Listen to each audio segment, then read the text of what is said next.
thing. It worked for the Hawks, Nuggets, and Suns. Some news to tell you about the early fallout from a pushing and shoving match at the Delta Center Tuesday night involving Jazz owner Larry Miller. He got into it with a couple of Denver fans, one of whom has filed a police complaint. The NBA is still investigating. Miller has agreed he will not attend tonight's game or Game 7 in Utah if that one's needed, and there could be further disciplinary action taken by the league. In the studio, Golden State's Don Nelson joins us for a couple of nights. Welcome, Nelly. It's good to have you here. Thank you. Let's talk about the Pacers and the Hawks. Who'd have thunk the Pacers would be sitting here almost in the Eastern Conference Finals? Certainly not I. I'm very proud of what they've done, actually. And now Kevin Willis is hurting. They've got some other injury problems with contact. He has a bad knee. How are they going to score inside? Danny Manny's going to have to go inside and do some of that work. Pacers haven't lost at home in the playoffs either. How about the Denver Nuggets? This is a miraculous story, always playing their best when they lose the first couple or the first 3 games of a series. You know, they keep saying that they're just happy to be there, but they're as good as anybody they're playing. They should have much more confidence in themselves. They can beat some of these teams that they're not sure that they can win. Your Warriors certainly caught Phoenix at a bad time. They were really rolling, and they rolled through the first 2 games of this Houston series, but since then, Rockets have outscored them by 50. What's up there? Well, now, you know, Phoenix is getting a taste of what they've been giving people for the last 6 years. If they double Hakeem, he throws it out and they shoot the 3 and they drive. If they don't, he scores so much that he really hurts them. Barkley's been doing that with the Phoenix Suns for years, and now they're getting a taste of their own. I think they're in trouble.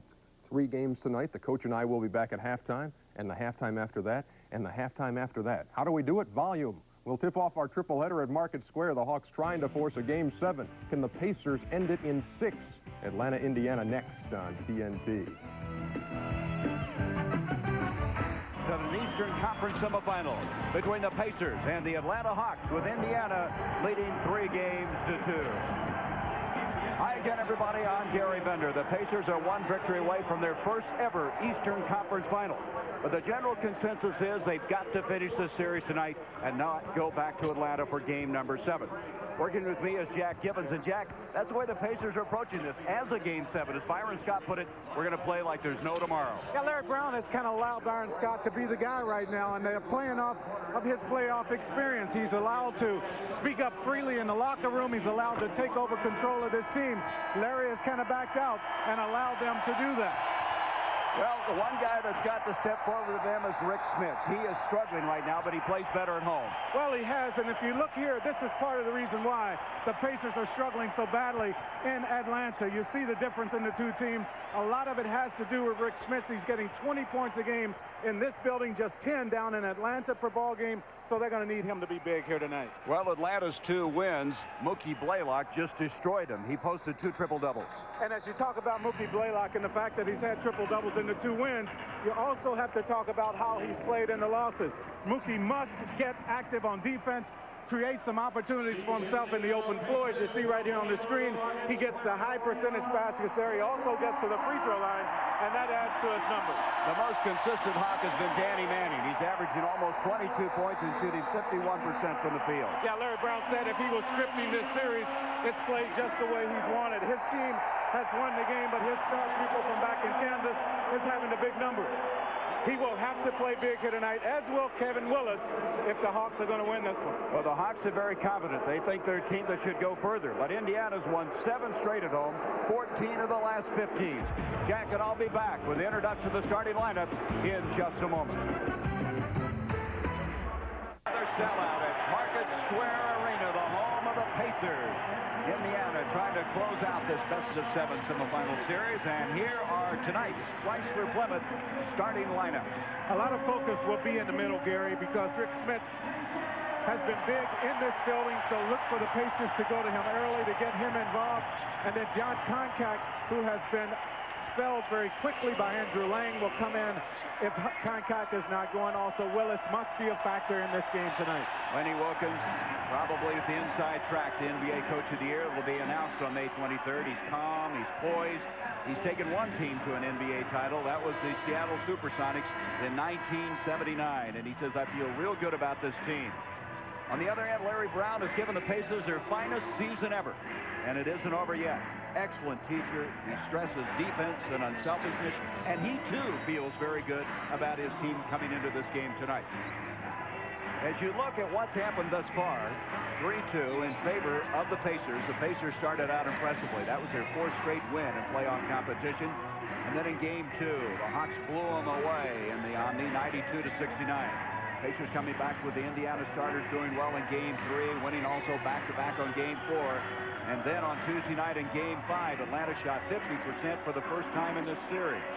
So that's where we are up to date, and the Pacers leading 3 games to 2. Our officials tonight, Jake O'Donnell, Jess Kersey, and Bennett Salvatore.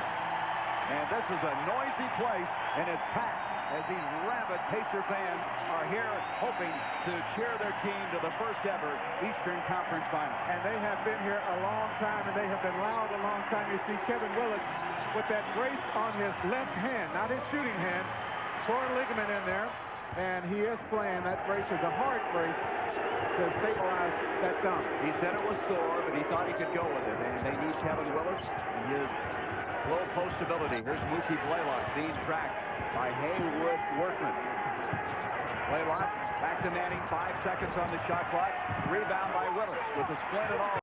The jump hook, and the Atlanta Hawks have taken the early lead. Well, Willis has had some big first periods, and I think he's going to have to play big, but he's going to have to become more effective in the second half. He's had just 8 field goals in 33 attempts in the last 3 quarters of all 5 games. Into Rik Smits. He was in too deep, couldn't do anything with it. Reggie Miller with a 3. Reggie Miller, and this game so big to him. Larry Brown says nobody wants it worse than Reggie Miller. Shooting 43.3% from behind the 3-point line. Better than what he's shooting from 2-point land.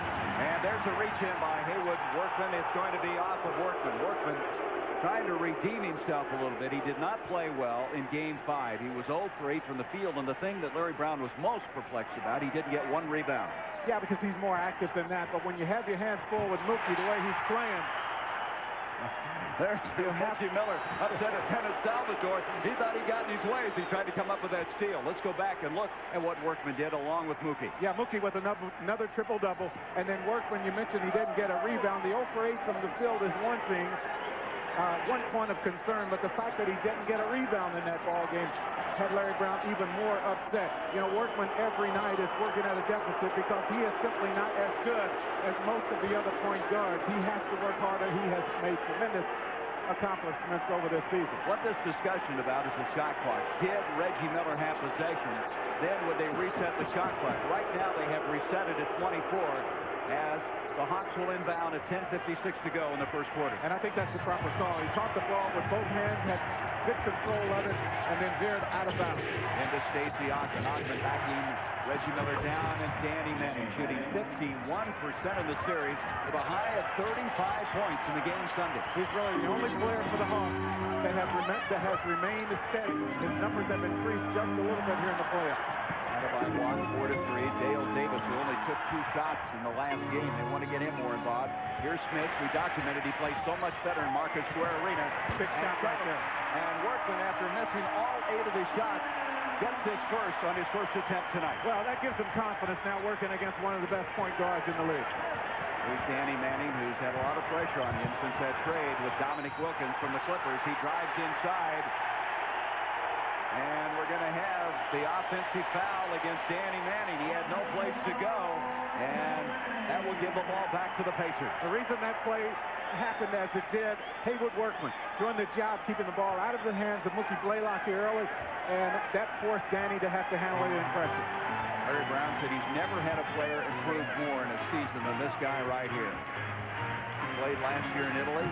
He was signed as to be maybe their 3rd guard and ended up being a starter after Cool Richardson suffered a year that seemingly he was hurt most of the season. Here's Rik Smits backing in, and Smits in the lane, and we're going to have a blocking foul inside. John Concat trying to stay with him, picked up the foul. Well, you saw Larry Brown call Rik Smits over there, and Larry has told Rick when he catches the ball to make a move. I mean, you'll see him catch it here. Now he's waiting for the double team. Look at him looking around and wondering where it's coming from instead of making the quick move and getting the shot up at the basket. There's the ball deflected inside, and we got a foul inside as reaching in that time the Atlanta Hawks, and they're picking up some here in a hurry. That foul is going to go on Stacey Ogden. That will be his first. So very quickly now, 2 fouls, and They'll inbound from the near side. Stacey Augmon and Danny Manning will switch when the occurrence happen along the baseline with their men. That's why that happened that way.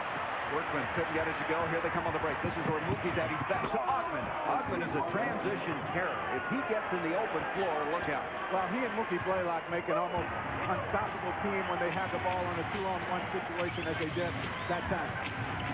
6-5 now. The Hawks with a 1-point lead. Into Dale Davis. Beautiful pass from Workman. Well, what happened is Willis stepped out before the pass was made, and the pass went inside instead of out to Reggie Miller. That's a real key defensively in this series. Stacey Augmon dumps it into Willis. Willis plants that splint on the left hand. Contact, wheels it around. 7 seconds on the shot clock. Blaylock not there. Rebound is cleared by Reggie Miller. I'll tell you what, Atlanta's not really a good half-court team. They need to get out and run. And right now, Indiana's got the tempo where they want it. Well, you've seen it. There's no question that they're much better in the open floor. Now, Rik made a little bit quicker move that time, and you see the result. Rik Smits, who really responded this year to the coaching of Larry Brown. I think the thing that helped him more than anything, he came in much better shape. He lost some weight. He was down to where he could work. His quickness increased because of that. Dale Davis picks up the foul. Yeah, Smits lost 20 pounds, had surgery on both knees, has matured, and under the tutelage of Larry Brown has responded. Yes. He needs to respond here tonight as well. As he has lost those 20 pounds, and he's not carrying as much weight, putting as much pressure on the knees, and he's found that he has a little bit of quickness around the basket.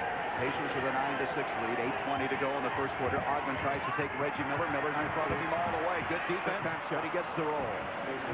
Okay, Reggie Miller did everything he could on that one defensively. Right, all you can ask for is a guy play him just like that. If he makes the shot, that's fine. 4 points for Stacey Augmon. Augmon in this series averaging 11 points a game. Reggie Miller again, and Derek McKee tried to go up, couldn't get around Danny Manning. Back it comes to Stacey Augmon. Mookie Blaylock with 2 triple-doubles. He's had 5 in his career, 4 this entire season. Kevin Willis, rebound by McKee. Here's the guy that Larry Brown says the stats really don't tell you how effective he is as a player. And then, as I say that, he dribbles the ball off his foot. And expect the Hawks to score here. And Blaylock, transition-wise, and that's what concerns Larry Brown, as we have now had 6 lead changes as Atlanta takes a 1-point advantage. This Atlanta team, it's so easy to see how they win ball games. If they get the numbers going the other way, they will score as Mookie Blaylock handles the basketball. Reggie Miller doesn't get the bounce. Hustling the boards is Dale Davis. He has been a rebounding monster in the playoff. As Miller throws up a real wild shot, but Smits comes down with it. Well, the thing for Reggie when he puts up that kind of shot is that he's trying to entice the officials into calling the foul. He didn't get the benefit of it that time taking the ball to the hole, but more times than not, he will. He stepped on the baseline as an end result. It gives it back to Atlanta. 10-9, the Hawks. Atlanta feeling that they are coming in here very confident. They want to extend this to Game 7, which would be played Sunday in the Omni. Mookie Blaylock, the Willis stripped to the ball, but McKee was out of bounds when he stripped it. They'll have 8 seconds on the shot clock. And we're going to have a timeout call. 6:43 to go in this first quarter. Atlanta by 1. What time is it? Do or die time. Game 6, New York League Series 3-2. Oh, man. And Chicago save themselves at home. Knicks Bulls tomorrow at 8 Eastern on TNT. 10-9 our score. Our score here. I want you to look at this play. As you'll see Reggie Miller here, he's going to get a screen from Dale Davis coming here. Reggie will curl around. And what's going to happen, which is a real problem for the Hawks on defense, is Kevin Willis is going to step up this area. Here's Kevin. He'll do that before the pass is made to Reggie Miller. And instead, Workman's going to feed it right in here to Dale Davis, which gets him the shot at the basket. Lenny had a concern that you can't leave before the pass is in the air if you're going to help out on Reggie Miller. He did that, and Davis got the easy basket. Indiana's 4 of 8, but they've missed their last 3 shots. Reggie Miller's 1 of 4. The backcourt for the Hawks off very effectively. They are 3 of 4. Of course, a couple of those were layups with Mookie Blaylock and Stacey Augmon able to convert very quickly. So we come back, 6:43 to go in this first quarter. Gary Bender, Jack Gibbons. This is Game 6 of this Eastern Conference Semifinal. Indiana leading at 3-2, and the Hawks with a 1-point lead. Danny Manning kicks it out to Concat. Blaylock with a three. Well, that's a huge, huge sign for the Hawks. When he is making that shot, they are a totally different team. This is a team that's been suspect all year long as far as their perimeter shooting is concerned. A 7-0 run now for Atlanta.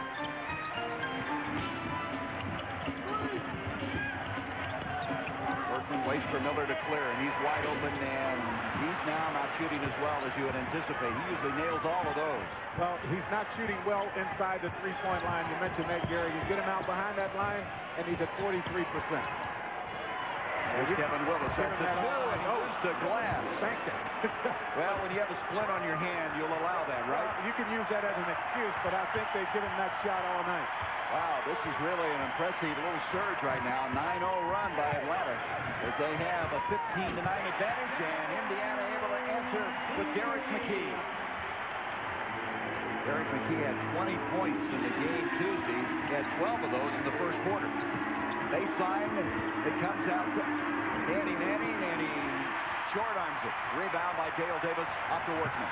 Danny will always try to put the ball on the floor to get just a little bit closer. That time he passed up a much higher percentage shot. Smits trying to post up inside on Concat. Concat reaches in on him. Smits backing him down at 7-4. A little jump hook. Nice looking shot. You know, I expect to see Andrew Lang in here pretty quick. He has really done a good job defensively against Smits. Right, and the other thing you can expect the next time Rik Smits catches the ball is the double team to come more aggressively and a lot quicker. 2-point lead now for Atlanta into that 9-0 run that they were on. 8 seconds on the shot clock. Ockman trying to use the pick. Miller jumped out quickly. Smits with a rebound. Taken away by Ockman, and a no-look pass to Danny Manning. Now that's the play right there that gets Larry Brown very, very hot at Rik Smits. He had the ball right in his hands and ended up giving the ball up on that rebound. 17-13 in favor of the Hawks. 4.5 minutes to go, first quarter. You have to leave Smits in there now because he's made 2 straight baskets. Any other time, Antonio Davis would be on the floor. Smits again taking contact, and he is a different guy at home. Those shots were not going in Atlanta. Well, the problem is he wasn't taking them with that kind of confidence in Atlanta. He's 3 of 3 tonight. Kevin Willis misses. Rebound by Davis. Davis has just been superb. He's been averaging 11.4 per game rebound-wise. And they'll go right back to Rik Smits, and let's see where the double team comes from. When it comes to Smits, Smits again going to work, and this time doesn't get it. Manning with a rebound. Ricky Blaylock, who was 3rd in steals and 3rd in assists in the NBA, made the All-NBA defensive first team, and Bennett Salvatore away from the ball has picked up a foul. The Hawks right now with Kevin Willis are giving him numerous opportunities to look at the basket and to catch the basketball. They're not leaving him down on the low post. They have been able to bring him out away from the basket. They've given him looks that way. Now, you see Antonio Davis coming into the game. Dale Davis goes out right now. The reason that change is made is because Antonio Davis has been able to give them more offense in the playoffs than Dale Davis. Well, he's been shooting 65% as we anticipated. Andrew Lang is also chipped in. That last foul was on Derek McKee. Rebound by Workman.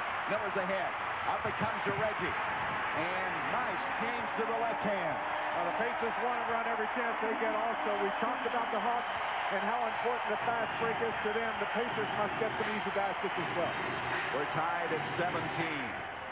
3:23 to go in this first quarter.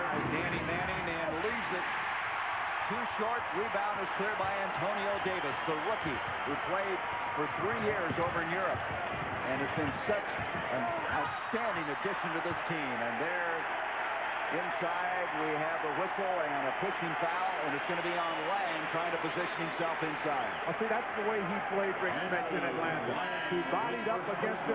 He pushed him far out on the floor, knowing that if he just gets a little physical with Rik Smits, he's going to back off a little bit and go the other way. This time Lang got caught. One thing Lang has that Contact does not have is he's very quick, and he gives Smits some problems. As coming into the ball game now is the veteran Vern Fleming. Workman will sit down as we have 3:09 to go in this first quarter. Here's McKee to inbound, the former Seattle Supersonic. Coming over in that trade for Detlef Schrempf. Here's Fleming, who's been on a mission. He has really been playing well for this Indiana team. Into Smits. Smits gets it. Oh, that's nice. That's really nice. And that's as aggressive a move I've seen him make against Andrew Lang in the series. Well, he has thus far stepped forward, and that's one of the keys we talked about. Now a 10-2 run for Indiana after they suffered a 9-0 run at the hands of Atlanta. Mookie Blaylock with another 3. 2 for 2 from three-point land. 8 points for Mookie. Hawks by 1, 20-19. Here's Vern Fleming, who has had some knee problems, but he says right now it's not bothering him. Yeah, he's played very well in this series. I mean, it's amazing what Vern has been able to do off the bench with very limited minutes. Rik Smits, though, here in Indiana as opposed to Atlanta. Totally different players. Now, he takes this move to the basket. He doesn't do that very often against Lang. They'll do that more. This program is authorized under broadcasting rights granted by the National Basketball Association. Any publication, reproduction, or other use of pictures, descriptions, or accounts of this game without the express written consent of the National Basketball Association is prohibited. Rik Smits is off to a 4 for 5 start from the field. Larry Brown said he expected him to have a big game here tonight. Here are a couple of looks by Rick. The double teams are not there because the Pacers can make the shots from the outside. Here he takes it against contact. He catches it out at the free throw line extended and then gets to the hole as well. Here he is playing with a lot of confidence, as he has been doing in this series. Well, as you mentioned, he's 4 or 5, 8 points and 2 rebounds, and you can see the difference, Jack, at home and away. He loves that home cooking, doesn't he? Probably the hardest thing for Larry Brown to figure out in this whole series is why this is the way it is. Rik Smits has been great here. He's getting beat up on in Atlanta and not nearly as effective. And speaking of getting beat up, you can probably see the right hand of Rik Smits has an ice pack on it. So when you're that hot, you got to cool that hand off a little bit, huh? Well, I think they would like to have him on the floor right now, but he banged his hand against someone, and they had to take him out, treat him a little bit during that timeout. Well, his performance is measured against the fact that Atlanta's got no points from their centers thus far. Contact or Andrew Lang, or no rebounds for that matter. 20-19, Atlanta with the advantage, approaching 2 minutes to go in the first quarter. Here's Dwayne Farrell, blocked beautifully that time by Antonio Davis. On the move, and that will not go, but an excellent drive inside for the veteran Byron Scott, who has really been more or less a poet laureate for this team. He has really given them tremendous experience. And you know, it's not only the players, as you see Antonio Davis come over for the block. Larry Brown has said, I go and talk to Byron Scott to try to figure out how to handle these situations. I mean, of course, Byron has been there with the Lakers. He has been in this situation numerous times before. And Larry Brown, as well as the players, drawing on his playoff experience. We've been told that Rik Smits jammed his hand when they were trying to steal the ball from him. He'll obviously be back, and the way he started, they want to get him back soon. Well, you look at Byron Scott, he has 3 championship rings with the Los Angeles Lakers. And you saw him in game 1. He hit that huge three-pointer to beat Orlando in the first round. That's ice. I mean, he didn't think twice about it. He looked at the basket, caught the ball, and let it go. And it hit all bottom. There was never any question as to whether or not the shot was going to go. Well, what an acquisition. Signed as a free agent in December. And with his veteran playoff experience, leading active scorer of any of the players in the playoffs, he passed Bob Pettit on Tuesday, moved into 17th position all time. 20-20, a minute 43 to go, first quarter. Elo looking inside, gets it to Danny Manning, and Manning gets a basket. So Manning, who is struggling a little bit as far as shooting the ball, able to hit that one. If you look at where Danny's shots have come from during this ball game, that'll tell you why he's not been able to catch it within the 15-foot range where he likes to shoot the ball. And they have bodied up against him very well to keep him off the low post. 6 points for Danny Manning, and he gets a three-point play, and a three-point lead now for Atlanta. So they have Fleming in the backcourt operating the team. This guy doesn't have great speed, but he plays with such savvy, such a heady player. It's such a luxury to know that what you're going to get from a guy every night. And Larry Brown certainly knows with Vern Fleming. Boy, that's a long three by Reggie Miller, and Blaylock comes out with a rebound. Shot clock running down. Miller's 2 of 7 shooting. That ball will go off of Reggie. It'll be Atlanta's basketball.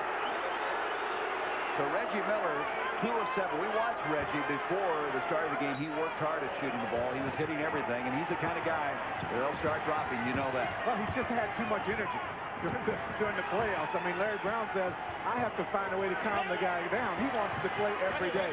So he was out shooting and burning off some of that excess energy. Mookie Blaylock trying to go for his 3rd straight 3. This time he didn't find the mark. So Blaylock starting to think that he's a long-distance shooter after hitting those first 2. Well, he can't knock down the 3-point shot. And the reason he has taken him here, of course, he made his first couple, so that gives him the green light at any time, in his eyes at least. But they know they need some offense from the outside to open things up on the inside. In fact, he set a club record this year for Atlanta in attempts. He had 341 3-point attempts in the regular season. It was 3rd all-time makes in Atlanta history. Scott was hung up that time, got a reprieve on the ball back from Danny Manning, and Aaron Scott makes it a 23-22 game in favor of Atlanta. There's Reggie Miller going for the steal. He saved it. Oh, and he throws it away as Danny Manning quickly steals it back. Enos Watley, number 1, now is checking the ball game. Very good passer. Danny Manning with the play there. And the thing is, he's right there in front of Jake O'Donnell. And you know that Reggie Miller, even though there was some contact, now watch the action here by Reggie. And he's going to fall back there. Reggie sleight of filth, but probably not that much contact. Danny Manning, regardless, picks up his 2nd foul. Rik Smits now coming in. Manning will have to leave. And Adam Keefe, who has not played very much in this series, will come in. He's the 2nd-year man from Stanford, their number 1 draft pick a year ago, number 31. So Manning sits down with 2. Well, the thing with Adam Keefe is he's going to be very physical around the basket. He will rebound all right for the Hawks here in this little stretch that he's going to be out there. Rik Smits continues to sizzle. What a performance by the 7'4" man from Holland. Indiana by 1. 6 seconds left in the quarter. Elo to Lang. And Lang can't get it. Smits tries to come up with a board, and McKee's got it. And Rik Smits leading Indiana in this first quarter. 24-23. His shooting, you see it. 5 of 7 for 10 points. Rik Smits is home, and he likes what he sees.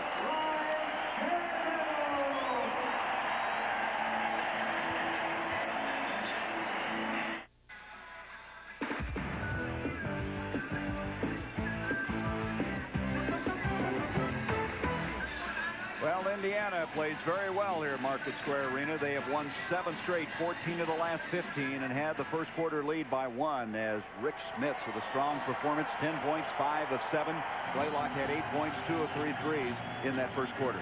They played very well. It's been the kind of game that I thought it was going to be a lot of competition, physical on the inside. It should continue this way the rest of the game. As far as the turnovers are concerned, you can see they're even, but 4 of those turnovers led to 7 Pacers points. This Indiana team this year had their best record ever, 47-35. They won their last 8 in a row. Lenny Wilkins, on the other hand, his team posted the best record in the East, the Central Division champs, and they equaled their franchise record with that 57-win mark. As we come back now, we have Elo and Watley in the backcourt, Lang, Dwayne Farrell, and Adam Keefe for Atlanta. Fleming, Byron Scott, Rik Smits, Derek McKee, and now Dale Davis has come back in for Indiana. Thus far, Indiana is really getting the better of the pivot play. 10 points to none for Atlanta. Elo, who had 22 points. He had a broken nose in game number 4, and then came back and broke Indiana with 22 points. And we have another screen being set up away from the ball, and Ben Salvador has called a pushing foul on Andrew Lang away from the ball. And Lenny Wilkins now is beside himself. That's 2 calls away from the ball early in this ball game. Well, so often it's not the player setting the screen's fault that the offensive foul is called, even though the foul goes against him. What happened is the player that was going to be screened moved too quickly. And Lang was moving when the contact was made. Smits falls down as he ran into Lang. Here's Byron Scott. 7 seconds on the shot clock. Dale Davis, they wanted to get the ball more to him. He only took 2 shots in the game Tuesday. Rebound is cleared by Dwayne Farrell. Farrell has really been a very good addition for this Atlanta team. Played very well at times. He had a game of 23 points in the playoffs this year. Well, he plays two positions. You can drop him down to that small forward spot or play him at the two-guard position. Elo had that rejected. Davis gets it out to Derek McKee. Here's Fleming. Byron Scott with a three. And rebounded by Derek McKee. McKee does the little things, doesn't he? Yeah, but Davis needs it against Enos Wadley. And it comes now to Davis. Strip that time. Reach around. Very well done. But they throw it away. Well, Lenny wants to leave Andrew Lang in the ball game. He's picked up 2 offensive fouls, which go as turnovers, and now he throws the long outlet pass, which goes as a turnover. So he's going to have to decide if Lang is going to be able to play and not turn it over, or if he has to come back with contact. Well, Lang has really picked up some confidence in this series, the way he's played Rik Smits. Now the double teams are coming very aggressively. McKee needs to take that shot. Byron Scott misses again, gets his own ball, puts it back up, and he's not going to miss again. And he's not very bashful about it. He's been there too many times. He knows to keep shooting the ball. It's going to go. They trap Watley, gets it off to Andrew Lang, and we're going to have a timeout called by Atlanta. 10:04 to go in this first half. The Pacers leading by 3, 26-23 as they try to close out this series. Denver team playing off of energy and emotion. They've been able to get back in the series against Utah. As Karl Malone says, that team makes me nervous. And then Houston, Phoenix, and what a reversal in that series. After the Suns won the first 2 in the Summit, they now are struggling. Looks like they've lost some confidence. Don't seem to have any confidence left at all. Charles Barkley is going to be big tonight in this game.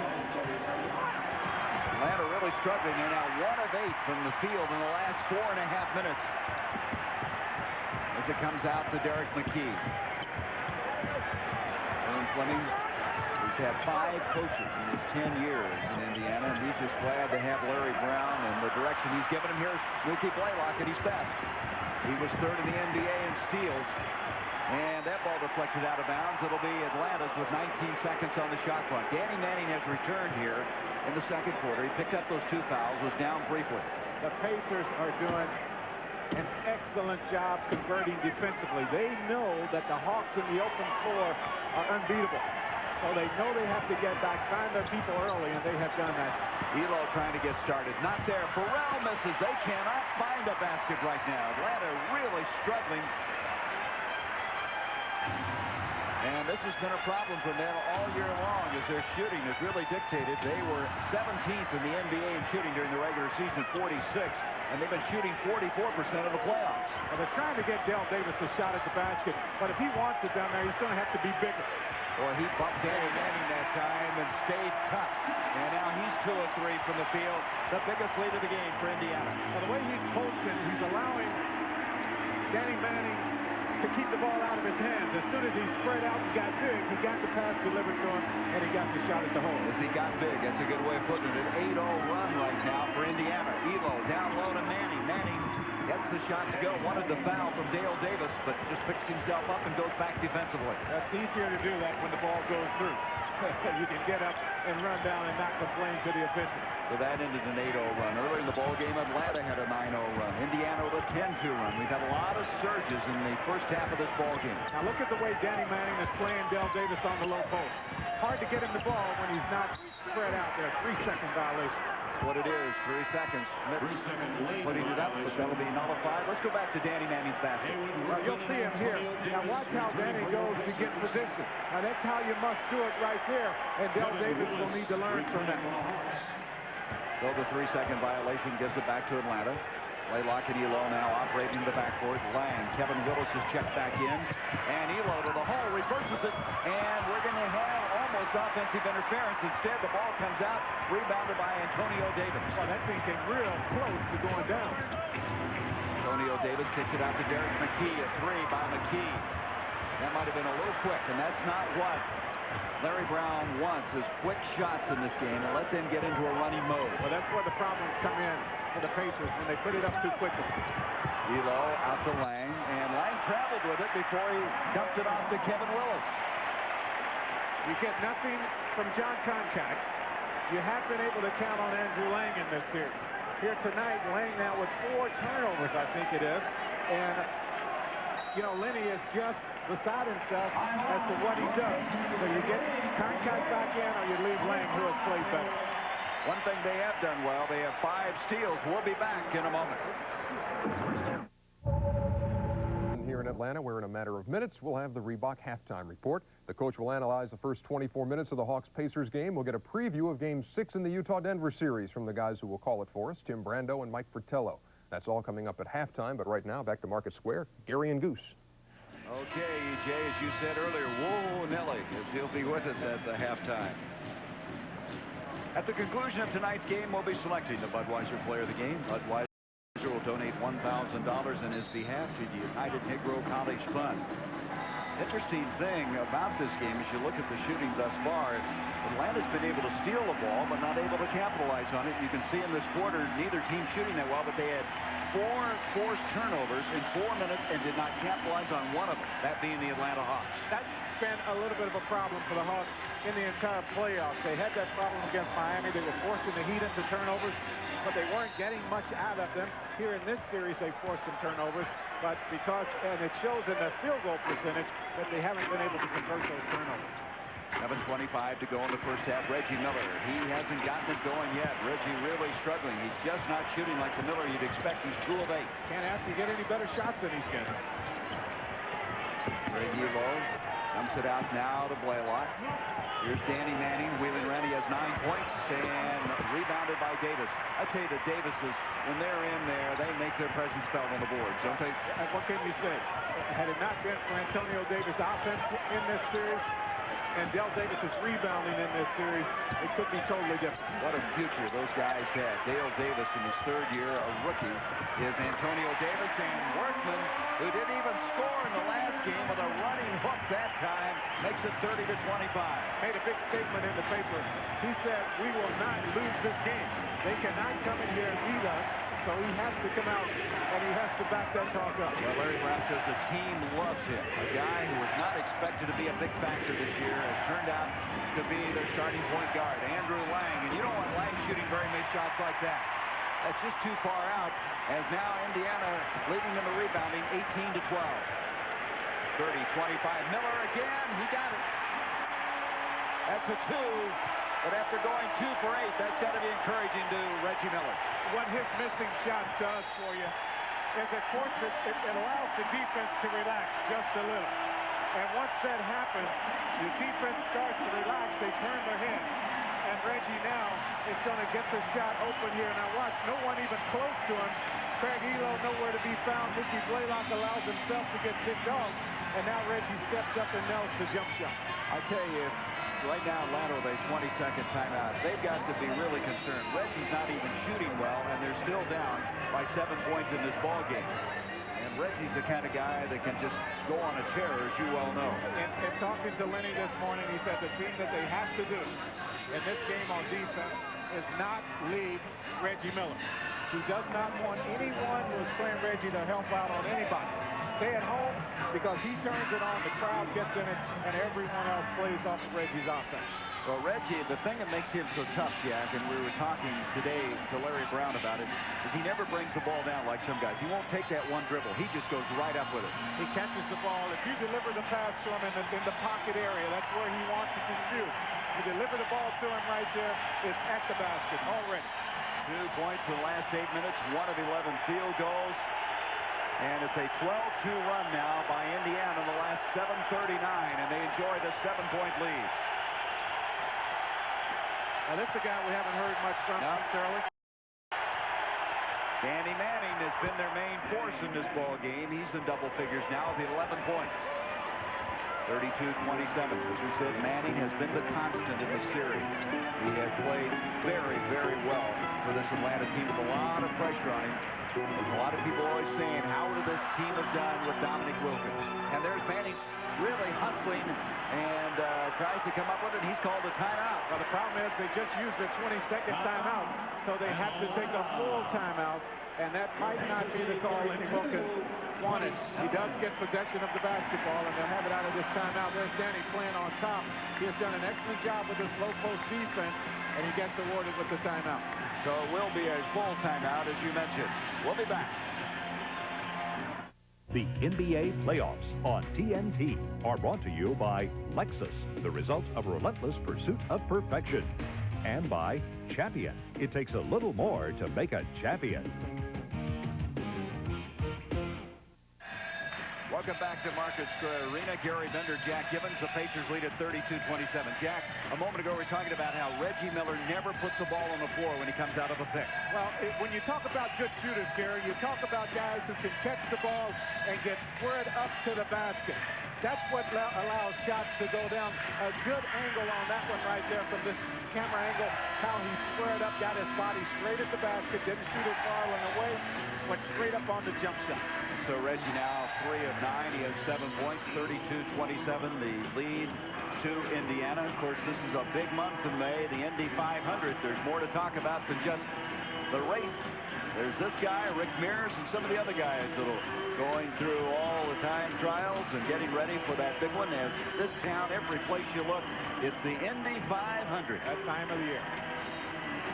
Rik Smits watching as they have a lot of Pacer fans, and a lot of them who are on the edge racing those cars love this game of basketball. 32-27, 5:14 to go in the first half. And that's an errant pass. Farrell's able to keep it alive with 3 seconds. Willis with a rainbow, and Reggie Miller tracks it down. And Miller, no foul. Mookie Blaylock was able to block it. Back they come to Stacey Ackman. Here's the transition game, their best effort, but Farrell can't finish the play. Well, let's see what Reggie does with it right here. Good decision to pull it out. He was upset he's not on the free throw line right now. Thought he got hit on that last fast break. 4:41 left in this first half. 10 seconds on the shot clock. 32-27 Indiana. 6 seconds on the shot clock. Antonio Davis dumps it into the other Davis, and he's fouled by Kevin Willis. You get it that low, there's not much you can do. Well, see, he made sure that he had a good, strong base to keep Kevin Willis on his back. Did not allow him to come over top to get a hand in the passing lane. And that's going to give him those opportunities to score that he complained about after the last game he did not get. Coming up at halftime, the Reebok halftime report, Ernie Johnson, along with Golden State head coach Don Nelson. They'll preview Game 6 of that surprising Denver-Utah series and announce this year's All-NBA team. That's the first foul in the quarter for either team. The first foul, and we have 4:30 left in the second quarter. Rik Smits comes into the ball game. Also, Lang comes in. Willis will check out, as will Antonio Davis. I told you Kevin Willis, as you see him go to the bench, is just 8 for 33 in the 5 games after the first period. So he has faded during the game in every game so far. Dale Davis is not a good free throw shooter, as you can see there. He shot 53% during the regular season.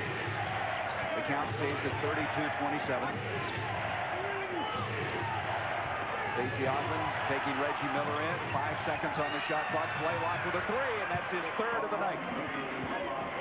He is 3 of 4 beyond the arc. 2-point lead now for Indiana.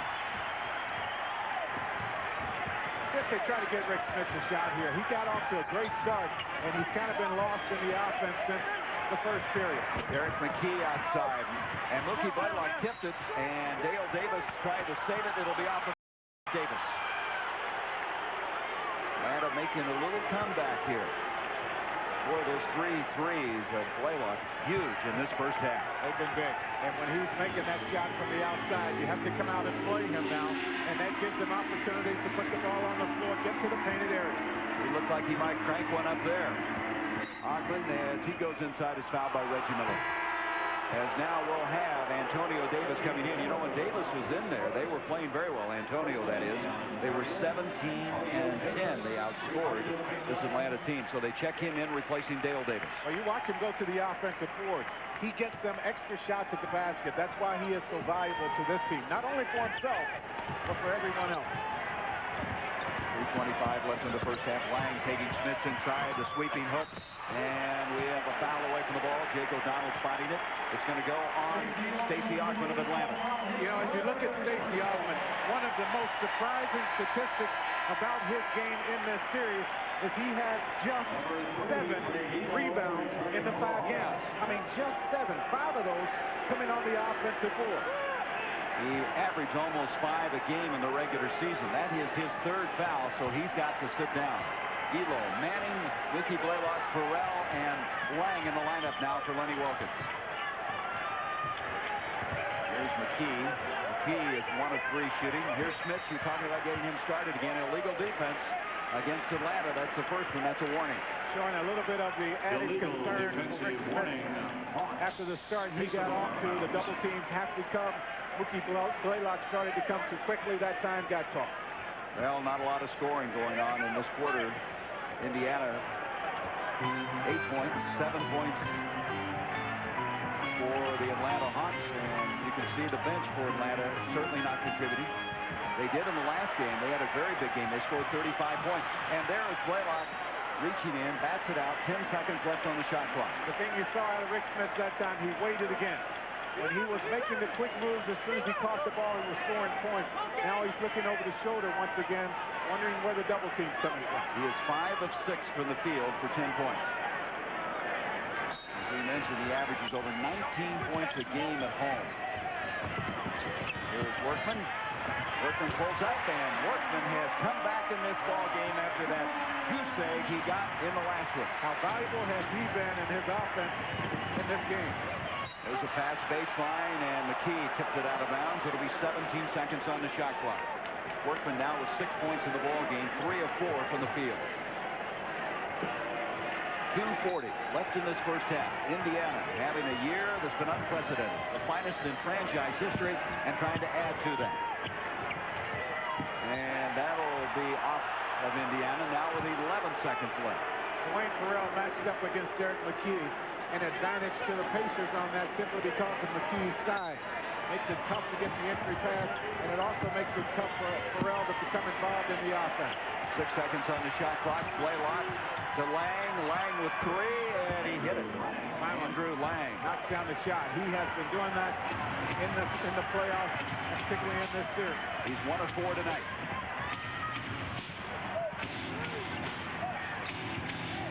34-32, Indiana. Now there's McKee against Farrell. The Pacers have gone to that every time they have been matched up against each other. Well, you got a 6'10 Derek McKee. Farrell's about 6'7", so he used those 3 inches very well. 36-32, Indiana. Less than 2 to go in this first half. The other thing, Farrell struggles on offense against McKee. You can understand that, though, with the size disadvantage. Blaylock trying to use the pick from Lang. He'll try a 2. Rebound, Antonio Davis. He is explosive, isn't he? Well, when he wants it, he goes to get the ball. He doesn't wait for it to come to him. He goes to get it. Well, if he and Workman were playing in Italy last year, huh? How about that? Here is Workman ducking inside. A little off balance. Smits with a putback. 12 points for Rik Smits. 38-32, Indiana.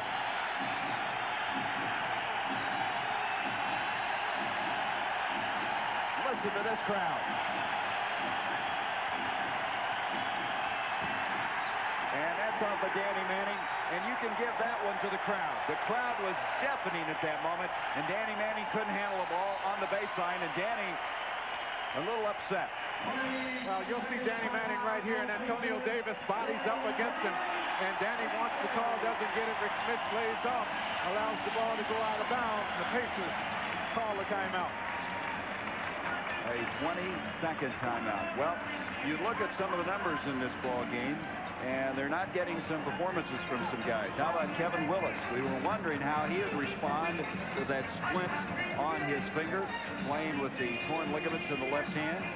Also, the shooting is not good from the centers, even though Lang did hit his last shot. You can see in the regular season what he averaged.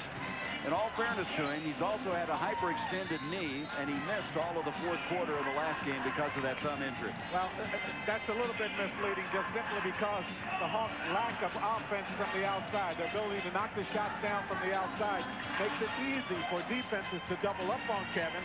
They know how valuable he is on the low post, so they pretty much taken Kevin out of the game with the aggressive double teams and forcing him out away from the basket to take shots from about 15 to 18, 20 feet out. And he's a good athlete. He likes to get out and run once in a while and get in the open floor, and he hasn't had that chance. They come out and trap Vern Fleming, but the veteran gets it to Antonio Davis. As he drives in, he's fouled. His offense, just a big, big bonus for the Pacers. As we mentioned, he's shooting 65% of the playoffs. That's second best in the NBA. He's always been a good rebounder, but his scoring, as you mentioned, has been an asset to this team, and he steps up, averaging 10 points a game in this series. And so the Davis misses here, but Davis and Davis, we're not talking about a law firm here, have really been a factor in this series. Well, you look at Dale Davis, you talk about his rebounding, just under 12 per game. And then Antonio Davis in this series, over 11 points. He averaged about 7 or 8 during the regular season. So he has definitely been a real plus for the Pacers in the playoffs. Well, the Davis is not shooting well from the free throw line, however. Earlier, Dale missing a couple, and now Antonio likewise. 6-point lead for the Pacers, 42 seconds left in the half. First of a triple header here on TNT. Denver and Utah to come, and then Phoenix and Houston. Antonio Lang swings in, he got the shot, and he is fouled, so he'll go to the line. So Lang, after shooting very poorly early now, has hit his last 2 shots. The thing that has been the difference in Lang's game on offense is that he is now really aggressively pursuing opportunities to score. You think early in his career, and he was always a guy who set screens and would rebound. Never a real focus by the team on offense, but now he wants the ball, and they're giving him opportunities to score. And he has a 3-point play. He, of course, was picked up from the Sixers as a free agent. He went to Philadelphia in that Charles Barkley trade, along with Tim Perry and Jeff Hornacek. 18 seconds left in the first half. 38-35, Indiana. Fleming to Miller, who clears. Rebound, Antonio Davis puts it back up. That was his 5th rebound. Mookie Blaylock has the script, and we have 2.4 seconds. The ball will go to Atlanta. So Reggie Miller still not shooting the way you would expect. He is 3 of 11 in this first half. The Hawks will try, of course, to get the ball to Mookie Blaylock. Someone's open somewhere, and they double up on Mookie. And Elo won't even get this shot underway. So, the first half has come to a close, and Indiana trying to end the series. They go to their first ever Eastern Conference Final, leading it 38-35. The Reebok halftime coming up with Ernie Johnson and Don Nelson.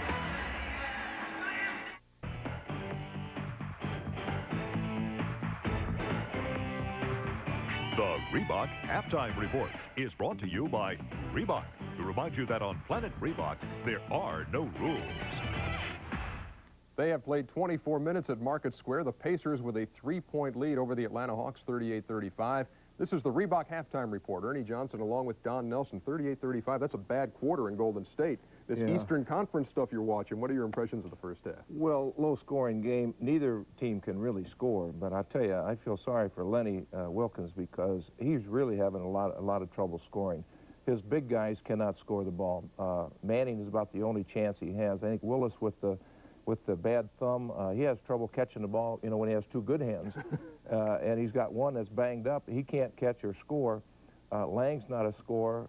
They tried Keefe. You know, he can't really get the job done. The positives on the inside game really go to Indiana. They can score the ball much better with their big people. Yeah, Rik Smits had 27 points in Game 3. Since then, he hasn't done much, but it looked like Larry Brown immediately said, let's reassert the big Dutch guy tonight. Let's take a look at the He plays much better at home, and here's a good position. They have Reggie Miller, who is going to feed, so it takes the double team away. They're not going to leave Reggie right here. He's going to drop it inside, and he's going to have one of his patented moves, as you'll see right now. Ball goes inside. Now, he's going to make this shot on a good move. He has 10 first-quarter points, but I want you to check the rebounding out right here. As the shot goes up, check the good positioning we have on the boards. In case the miss would happen, they've got great position. Rik Smits with 12 points in the first half. Indiana with a 3-point lead. We may have to rename this piece of machinery the Nellustrator. What do you think about that? Remember, this is a triple-header night, folks. Game 2 of our triple-header will be Denver and Utah. The Nuggets playing at McNichols Arena, and there you see the site. That place is going to be rocking tonight as they try to get even. And in America West, Phoenix will try to stay in that thing against the Houston Rockets. And when we come back, we'll preview Game 6 of the Denver-Utah series. Just a shot from beyond the arc, separating the Pacers and the Hawks at the break as the Reebok halftime report continues. Game 2 of our playoff triple-header tonight is Game 6 of the Utah-Denver series. The Jazz took the first 3. They were on the verge of a sweep until the Nuggets' Reggie Williams beat them with a late J in Game 4, and then in double overtime, Denver got right back in this series with a win Tuesday night. Let's get a preview of Game 6 from the guys who will call it for us, Tim Brando and Mike Fratello.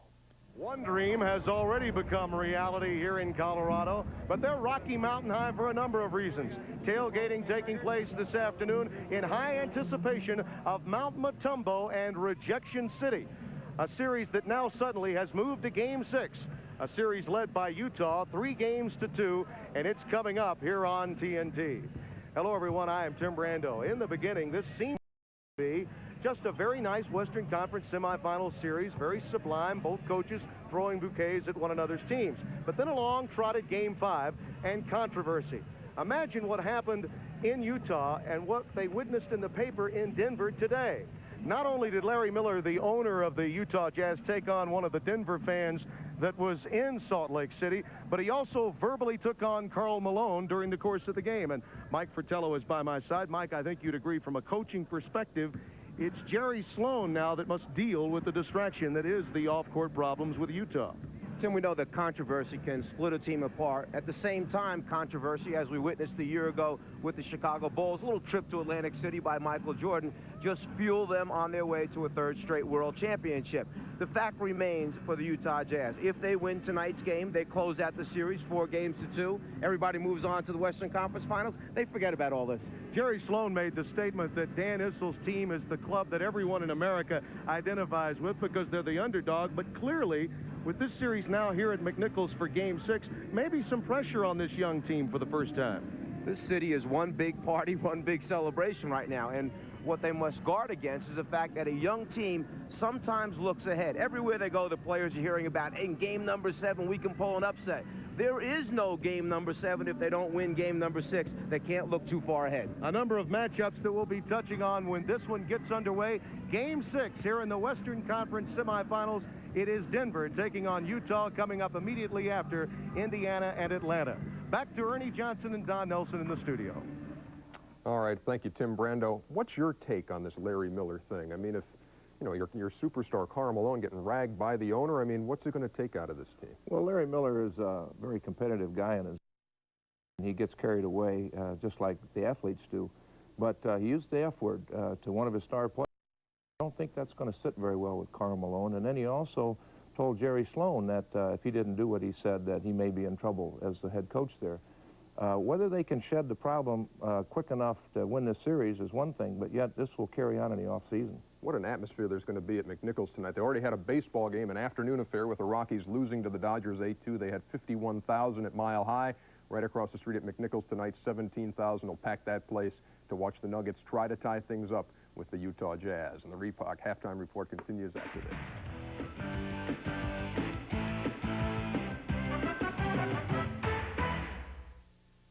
Welcome back to the Reebok halftime report. Earlier this season, we featured one of your guys in a halftime segment, Latrell Sprewell. He was a coach's dream because he scores, he plays defense, he never gets tired. Played a lot of minutes, and today, all-NBA first team. What a great honor for this guy in his second year. Yeah, I'm so proud of Latrell. I hope you're watching tonight. You probably are.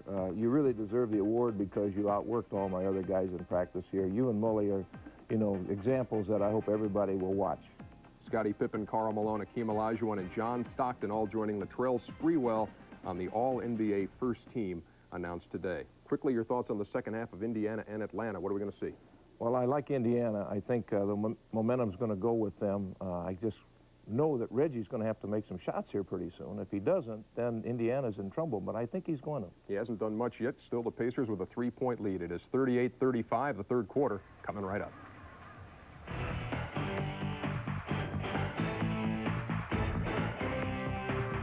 The Reebok Halftime Report has been brought to you by Reebok, who reminds you that on Planet Reebok, there are no limits. Indiana in this low-scoring game at halftime, leading 38-35. They scored only 14 points in the second quarter, but still increased their lead. I think if you're Atlanta, Jack, you got to be concerned because Reggie Miller's only 3 of 11, and you're still trailing this ball game. And then the other part of that is he's getting great looks at the basket. I mean, it's not that he's taking low percentage shots. These are the shots that he has made all year and will make tonight if he continues to get those kind of shots. So, yes, you should be a little bit concerned. Atlanta's had only 3 fast breaks, and the reason is they're not rebounding that well. We're going to show you the rebounds of the ball game. You just can't run if you can't get the ball off the board. Well, we told you that the Hawks have, although they have forced some turnovers, they're not getting much out of those turnovers as they went 4 straight after forcing a turnover and didn't score.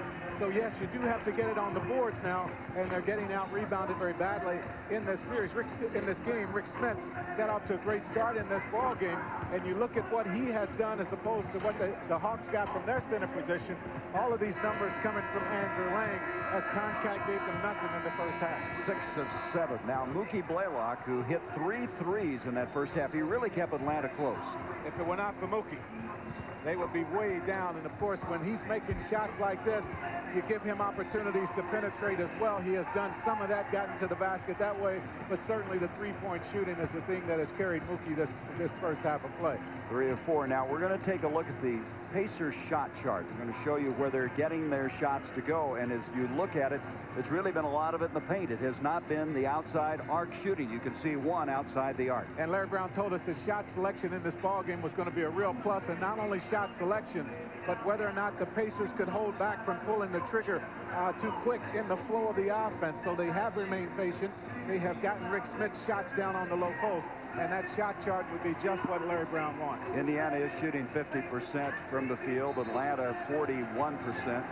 The bench, as far as Atlanta is concerned, not contributing here tonight. They're 2 of 11. Atlanta, in that second quarter, shot only 31%. So they are very fortunate they aren't further behind, and they do need this guy, Kevin Willis, to respond. He had 4 points in the first half, 2 of 5 from the field. He also had 3 rebounds. You can see that splint that he's playing with on the left hand. He was also bothered, had a little bit of a sore knee. The knee is not a problem here in this ballgame. That's all corrected, but the hand is. Well, Indiana hoping to wrap up this series in the second half as Mookie Blaylock rejects that one. Workman, who played very well in the first half, will try a 3 from outside. That may have been partially blocked by Blaylock as Kevin Willis comes up with the ball. Mookie got a hand on it, but for Workman to shoot that shot is good because it forces Mookie to stay at home. He is the guy that wants to go back and help out on Rik Smits. Workman now for the ball game, 3 of 6. He has 6 points. Here's Blaylock. He should extend out. They respect his range. Kevin Willis backing in. A little jump hook. Rebound. Lang lost it to Reggie Miller. So Lang gets the start in the second half for Concat. And Willis now for the ball game is 2 of 6 from the field. 38-35. Just underway in the second half. We played a minute. No one has scored. Workman needs to continue to look in there. Now he goes to the other side, takes Mookie out of the action, takes away his help. Smits is 7 of 8. And Smits, who has really come on this year, playing the best he's ever played, has returned now to really scorch him. Willis with the illegal screen. We've had a lot of those called tonight, haven't we? And that one going on Kevin Willis, his second foul of the night. The Hawks, in their need to remain physical, have stepped out and put a lot of action into those screens, and they've been caught on that at least 3 times in this game. See the numbers for Rik Smits during the regular season. He averaged 15.7, which was a career best. There's Reggie Miller, 3 of 11, and you knew that was going to change, and that's got to scare Lenny Wilkins. As I say, he's not making shots, so the defense has a tendency to relax. Stacey Ogman that time turned his head, got caught up in the screen. And that ties the biggest lead before that basket by Stacey Ogman. Ogman suspending himself to make it a 42-37 ball game. Ogman with 6 points in the game. He is 3 of 4 from the field. Derek McKee backing into Danny Manning. Workman will slice, rejected by Lang. McKee tips it out and keeps it alive. Smits gets Lang in the air, and he is now 8 of 9 for the field. He stuck the ball up in the air, showed it very nicely, forced Lang to bite into that block attempt. Ogman tries to answer, he doesn't get it, out it comes to Workman. Well, Larry Brown said, I think Rik Smits will respond, and he has. And here is the basket by Dale Davis, and Lenny Wilkins calls timeout.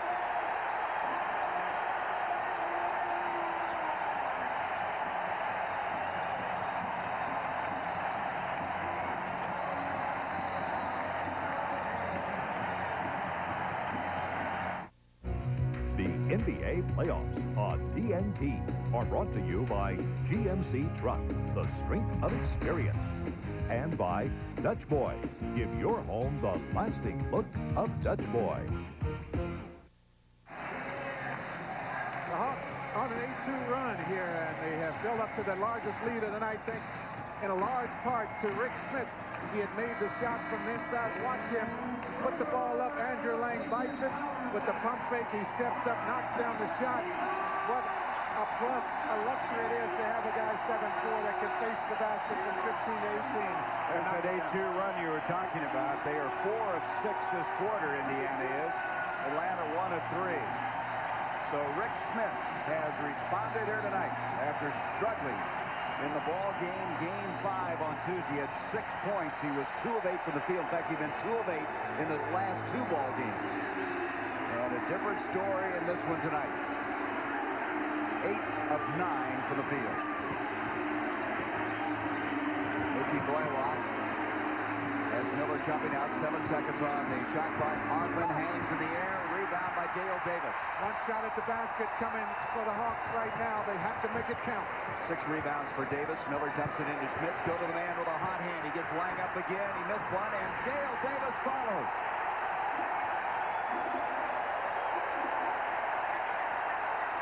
Boy, what a complimentary player he is. Doesn't need the ball in the offensive play. He can go get it and get his point. Mookie Blaylock trying to shoot him back in this game. Willis with the rebound, the putback, but before the shot, a foul. Well, this Indiana team is off and rolling in the second half of play. They're trying to close out this series, leading 3 games to 2, and move into the Eastern Conference Finals for the first time in their franchise history. And the Pacers shooting 50% from the field, enjoying a 48-37 lead as we have 8:44 to go in the third. I'm Gary Bender along with Jack Gibbons as Kevin Willis is checked out of the ball game. Adam Keefe has replaced him. And I'm wondering if... And Lang with an offensive foul. I am wondering if Kevin Willis's thumb is hurting more than we know. For him to be taken out of the lineup by Lenny Wilkins at this stage of the game. But as the Pacers make this run, make me think that Willis might be hurting. There's Lang taking the ball to the hole. Del Davis not squared up, but in good enough position to force the offensive foul. Now there's Kevin Willis and hand in a brace. Well, Andrew Lang has no business taking the ball to the hole like that. And he got into trouble, picked up his 3rd foul. 48-37, 8:18 to go in the third. What a start in the second half by Indiana. Lang under the chin of Smits. Workman. They now are outscoring this Atlanta team in the third quarter, 12-2. 50-37 they lead it.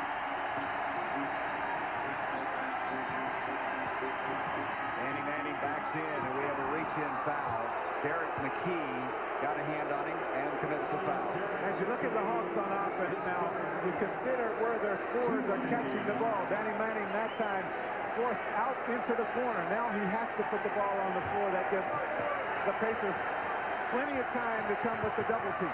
Blaylock able to hit outside, makes it 50-39, and Mookie now with 13 points in the ball game. The McKee, that'll be deflected. going to be off of Atlanta. Indiana will reset. They have 16 seconds on the shot clock. So the Pacers, very heady experience for them. They had never won a playoff series before they were able to sweep Orlando in the first round. Now trying to take it another step, getting to the Eastern Conference Final for the first time. Then it comes to Smits. Lang trying desperately to keep him out of there. Did a good job. That at the side of the basket. Real good job bodying up on Rik Smits on that one. Workman almost comes up with the steal. Manning saves. 7:21 left in the third. Blaylock with a three, and Mookie Blaylock is at least keeping contact with this Indiana team. Well, they're forcing him to give the ball up, so Mookie is being very smart right now. He is doing a good job of using the screens. Workman doing a pretty decent job on defense. That's just a tough shot that he knocked down. 16 points of the ball game, 6 of 11, 4 of 5 from three-point land. And Smits goes in, and Blaylock wanted to travel. Instead, we're going to have a foul. Blaylock picking up the foul. Right, he's dropping back in there to help out. Now, the thing that makes this work, you'll see Workman cut through the lane. Now, next time he will get it because he's open as he makes the cut as Mookie goes to help out. First team foul against Atlanta. Reggie Miller trying to shake somebody inside, and boy, tailed Davis trying to set a pick. And that wasn't exactly a subtle move as he picks up the foul there, and on Davis, his third. Trying to free up Reggie Miller. Blaylock with Workman staying on him. Workman plays so hard, but Blaylock has been the one bright spot for the Hawks here tonight. Into Ogman. Danny Manning, a leaner, tough shot, rebounds his own. Shot it over Smits. Lang can't get it to go, and Atlanta really having difficulties. 8-point lead for Indiana. Davis into Smits. Nice catch, rejected, but a foul, and the foul's going to go on Danny Manning. Oh, look at how the ball is moving for the Pacers. It is not sticking anywhere. They are very sharp in their passes. They are looking for each other. They're getting good cuts at the basket, and that makes it tough on even the Hawks, who are an excellent defensive team. Manning with his third foul. Antonio Davis and Vern Fleming getting ready to come into the Indiana lineup. And what a performance by the Dutchman, Rik Smits. He's now is 8 of 11 from the field tonight. 17 points as one Davis replaces the other. Workman comes out of the ball game, and Vern Fleming comes in. Real Smits. Pretty nice rotation when you talk about Rik Smits at 7'4", Antonio Davis at 6'10", Dale Davis at 6'11". You can see at a career playoff high 27 in Game 3. He may be headed for a better night tonight. And we have an illegal defense against Indiana. That will be their first, so that'll be a warning. Illegal defensive warning, Indiana. Well, the GMC Truck scoreboard, as we have some games coming up later tonight. Utah, Denver. Boy, will they be rocking at Mount Matumbo's area, McNichols Arena. And then America West Arena, Phoenix, and Houston. Houston is just playing superbly. They're going behind in that series 0-2. Everyone had counted them out. Everyone had said after Phoenix winning that won the first two, it would be a big sweep. And Phoenix, for the first time, has lost 3 games in a row. They have not suffered that fate in the entire regular season. 5:54 left in the third. Ogman with a leaner. Lang tried to follow. They're just not able to even get any of the follows to go as Antonio Davis with the defensive board. Funny how when you're playing with confidence on offense, those finger rolls and the little shots around the basket seem to always go down. And Lang and Smits get tangled up, and Lang has picked up the foul. He looked like he was almost trying to tackle him as they came across the paint. He just knows in a game like tonight, you can't allow Rik Smits to have it on the low block, and he is trying his best to push him out of there. And there he is, locks him up, and commits the foul. And when you're 7'4", Smits has a long ways to fall. That's the 4th foul on Andrew Lang. We'll be back in a moment. 51-42, and Indiana getting the better of it as far as field goal percentage is concerned, 52-38, and that bodes well for them because consistently the better shooting team has won every game. Now, just take a quick look here at the field goal percentages game one, 48% to 41, 40% wins it here. The Pacers with 2 games over 50%, and then the Hawks for the first time in the series finally shoots 50%. So yes, the team that has won from the field has also won the game. The other thing is, until game 5 of this series, the team that has won the rebound total has won the game. The Pacers are leading in that category here tonight. Well, John Koncak is coming to the ball game now as Lang checked out a moment ago after picking up his 4th foul. 5:37 left in the third. McKee will bring it out to Vern Fleming.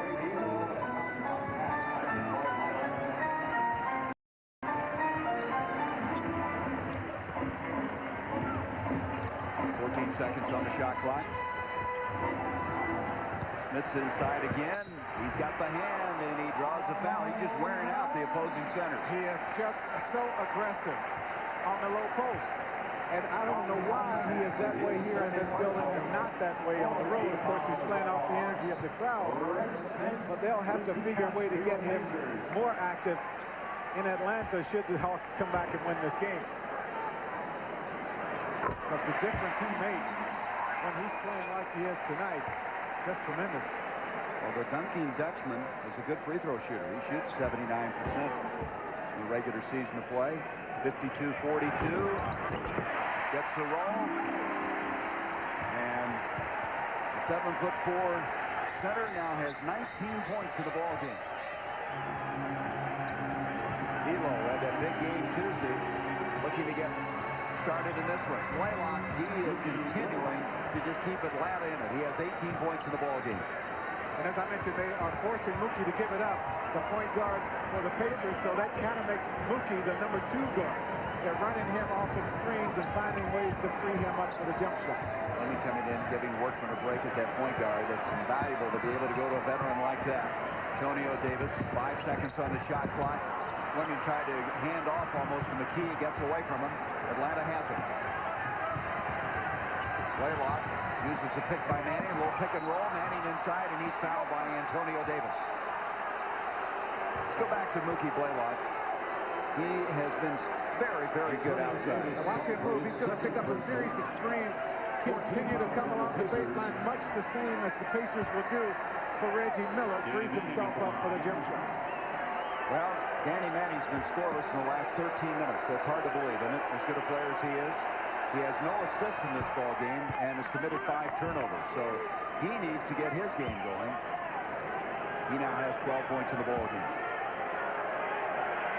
As we mentioned, he has been the consistent Hawk the entire series.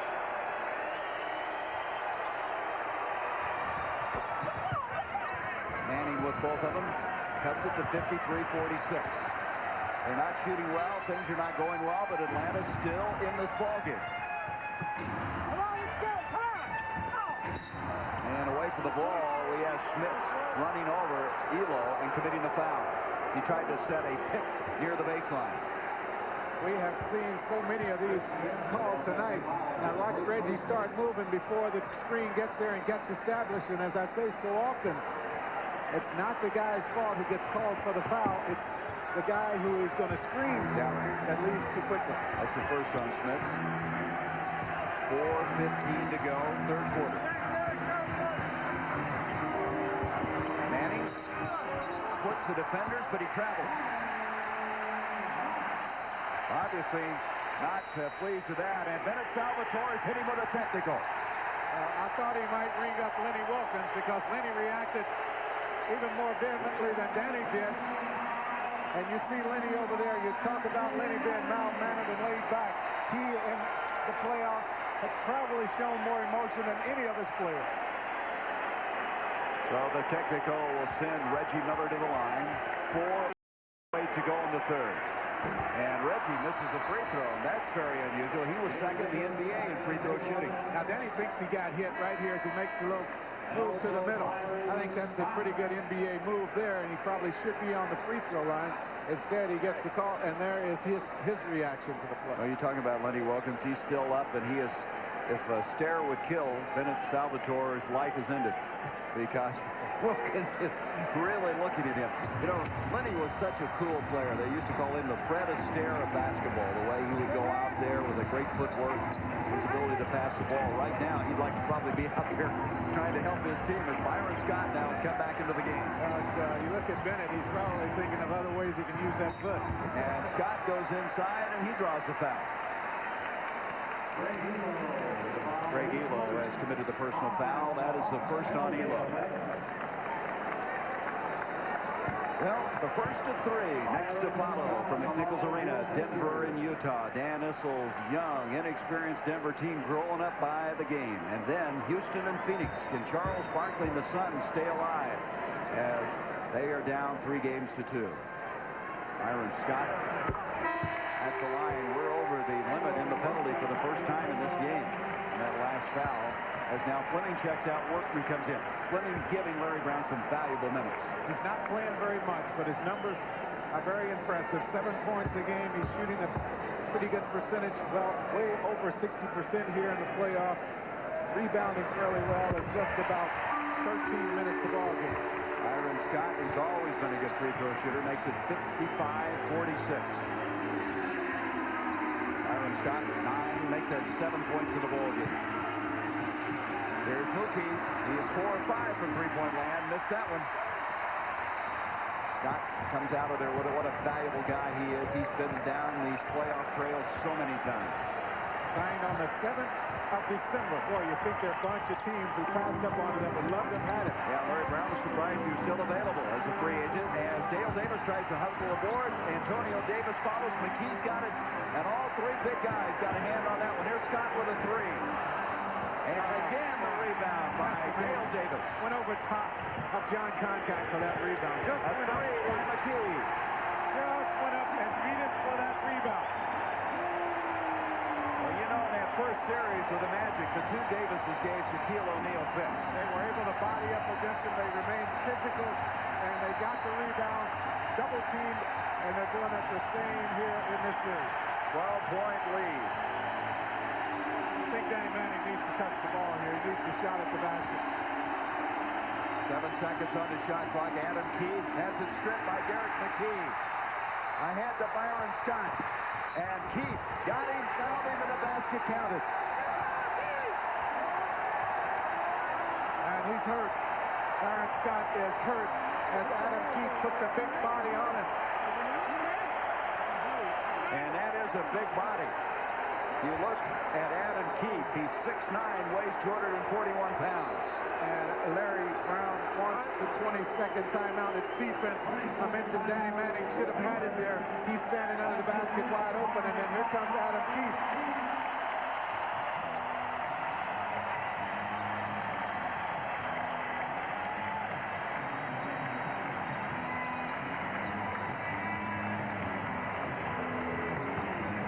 Byron Scott recovered very well, actually, as he hit that standard underneath, stayed on his feet.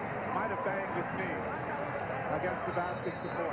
And so, as you mentioned, Larry Brown called for the 22nd timeout. 7-0 run now in the last 2 minutes and 6 seconds by Indiana, giving them the 60-46 lead. So the things that were missing, Goose, in Tuesday's play have returned for Indiana. Smits, for instance, playing very well. Workman also has come back. And the energy. Dale Davis has been a factor here in this game tonight also. He was not a factor in Game 5. So it's been a combination of things, but I think the defensive energy, once again, proven to be the real key. The team that is the best on defense has won the game. And also should mention the team that shoots the best has won, as you documented earlier. And right now, that is this Indiana team. The Scott now with a chance for three-point play.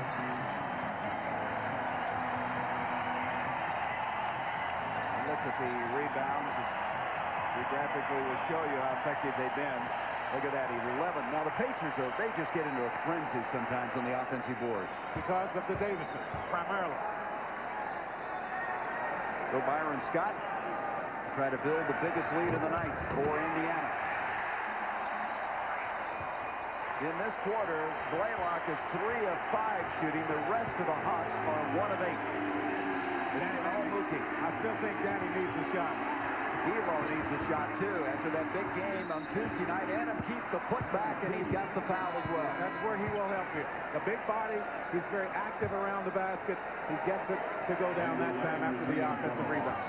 Atlanta's had only 4 free throw attempts tonight, so this will be number 5. And they're not banging well, they're not outrunning, they're not getting the fouls. Adam Keefe, last year, the 10th pick in the first round for the Atlanta Hawks. Can't get the free throw. 61-48. 2:08 left in the third. Indiana want to close it out and wait on the winner of the Knicks and Bulls, who are now 3 games to 2 in favor of New York. 6 seconds on the shot clock. With 3. McKee with 2. Another 3, and he's hit 2 in a row. My goodness. Oh, that just hurts you because you do a good job on defense. The shot clock is about to run out. And we have a foul. So McKee hitting 2, and that one is a clock expiring. Let's go back to that last 3. The shot clock when he gets it is about 3. When he lets it go, it's just 1. You see it up above the basket, all bottom.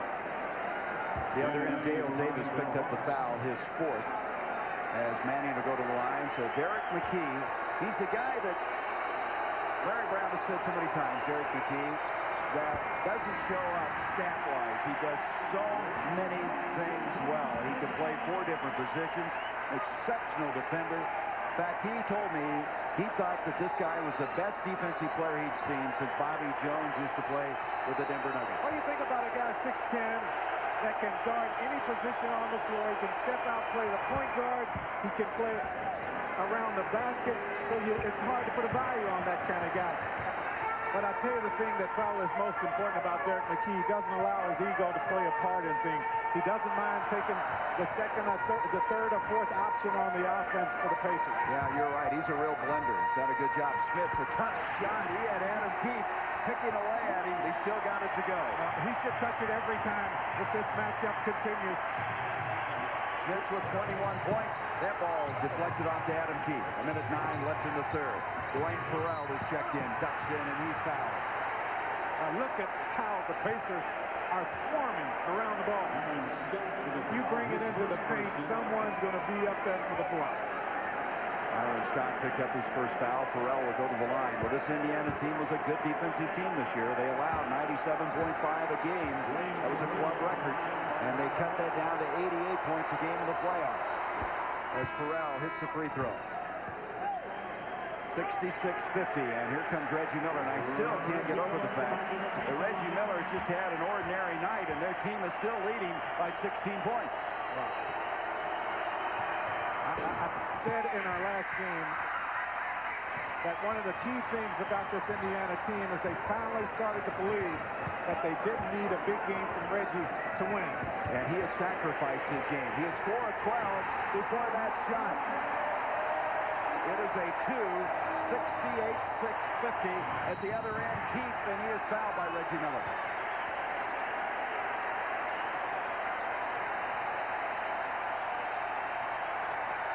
Reggie Miller picking up the personal foul. It is his 3rd.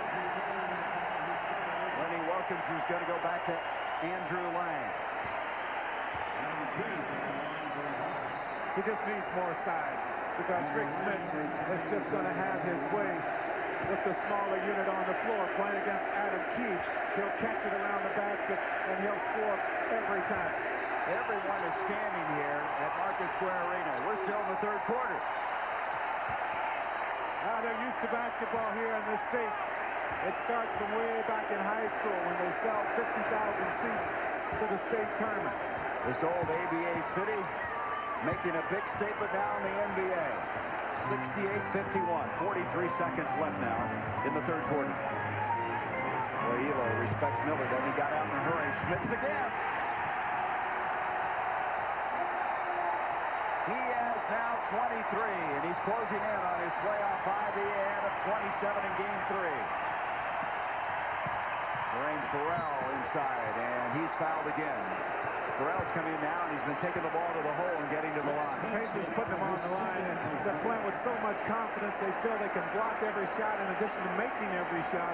So that means they're going to go after everything that comes into paint. Smits now with 2 fouls in the ball game.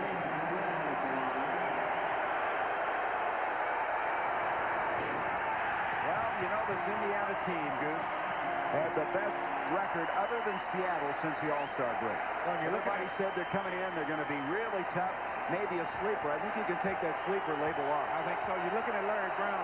He was scheduled to have a hip replacement this week, actually last week. I think he's going to postpone that now. Going to have to wait just a little longer. 70-51. This place is about to come apart. The crowd is just ecstatic.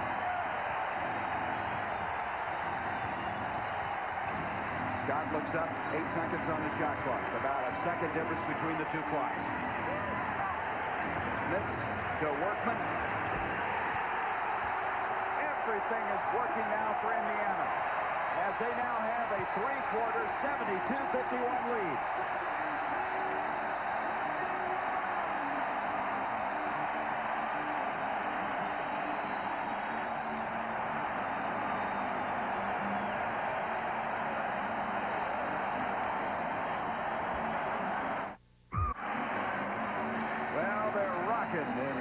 Square Arena. Look at that third quarter by the Pacers, 34-16. We were told when we went away for that last break by Jeff Finke, our producer, that the sound level is at 120 dB. And according to what we've been told, at 130, it causes pain. We may be in pain before this is over. And they have not dropped off at all. And it's only going to get louder if the Pacers continue to do what they're doing. They are killing the Hawks on the board, 37-22. They had 14 rebounds to just 6 by the Hawks in that third quarter. You can't run if you can't rebound, and Larry Brown's team has shut down those fast break opportunities. Elo, baseline, changed the shot, Smits with a rebound. Another guy who has not played here is Craig Elo, who in the wins have played very, very well. He had 22 in the last game. He hasn't scored tonight, and there's Lang pushing Smits. No, wait a minute. They're going to call it on Smits. I think you look at Jake O'Donnell here and understand that play. He knows that Lang has 4 fouls. He understands the Pacers are leading here. Calling the foul gets Lang in foul trouble, and he's maybe out of here soon. And I understand that you need to call that anywhere if there's a push. But Jake made the decision. Elo on the board for the first time. He is 1 of 5 from the field. 72-53. Elo was third in the voting for the 6th man of the year that was won by Dale Curry. Coming over with Lenny Wilkins after playing for Lenny Cleveland for 7 years. I saw him tell Andrew Lang, you have to use your head. I'm going to have to get you next time. Smits backing in, kicks it out, 3 seconds, 2 seconds. Byron Scott with 1. Rebound by Adam Keefe. Keefe has done a very aggressive job. He knows his role. That is to be active around the basket and try to limit the team to just 1 shot. Enos Watley is in there again. He's an excellent passer. They double on Keefe, tries to get Farrell, and he's fouled. You know, other than Elo in this lineup right now, they don't have a lot of scorers in this. They don't have anyone at all, but what you do get with this unit on the floor is a lot of energy, and I think what Lenny is trying to do right now, he's trying to force the tempo, and maybe this unit out there can get some baskets off of their defense with some extra pressure. Smits now picked up his 3rd foul. That is the first foul of the 4th quarter, and he picks up another one. Well, 2 in a hurry, and this time he fouls Andrew Lang. Vern Fleming will come back into the Indiana lineup, replacing Workman. So 4 fouls on Smits as Lang will go to the line. Too many fouls right now for the Pacers to put them on the line every time down. That's one way to get back in the game. 4 points with the clock not moving. Andrew Lang makes it 72-54. Lang this year averaged just over 6 points a game, shot 69% from the free throw line. And as we mentioned in this series, had done a good job keeping Smits off the low post, but not tonight. Smits has just tattooed this Atlanta team. Lang gets both of them. 10:26 left. And we have the fouls. Farrell going for the steal on Derek McKee. Dwayne Farrell with a foul, his second. That'll be the second on Dwayne Farrell as McKee will inbound. 72-55 at halftime. It was 38-35. So the third quarter, that 36-point third quarter by Indiana has really given them a cushion. Scott trying to shake Elo. Elo's there instead with a steal. I mentioned this unit on the floor for the Hawks have to be high-energy people. And Elo is that. He's an energizer. In it comes to Lang. Again, Smits has to be more careful now after he picked up his fourth foul. Lang comes up with a rebound. They're getting some multiple opportunities on the very fact that you mentioned high energy. So Lenny getting just what he wants from this unit. He's resting up his main people. If he can get this thing down about 7 minutes, he'll come back with his starters. And hopefully they can continue with this kind of pressure. 5 points in the ball game for Adam Keith, and a foul. Elo trying to fight through a pick has committed the foul. We have a timeout. 9:32 left in game 6.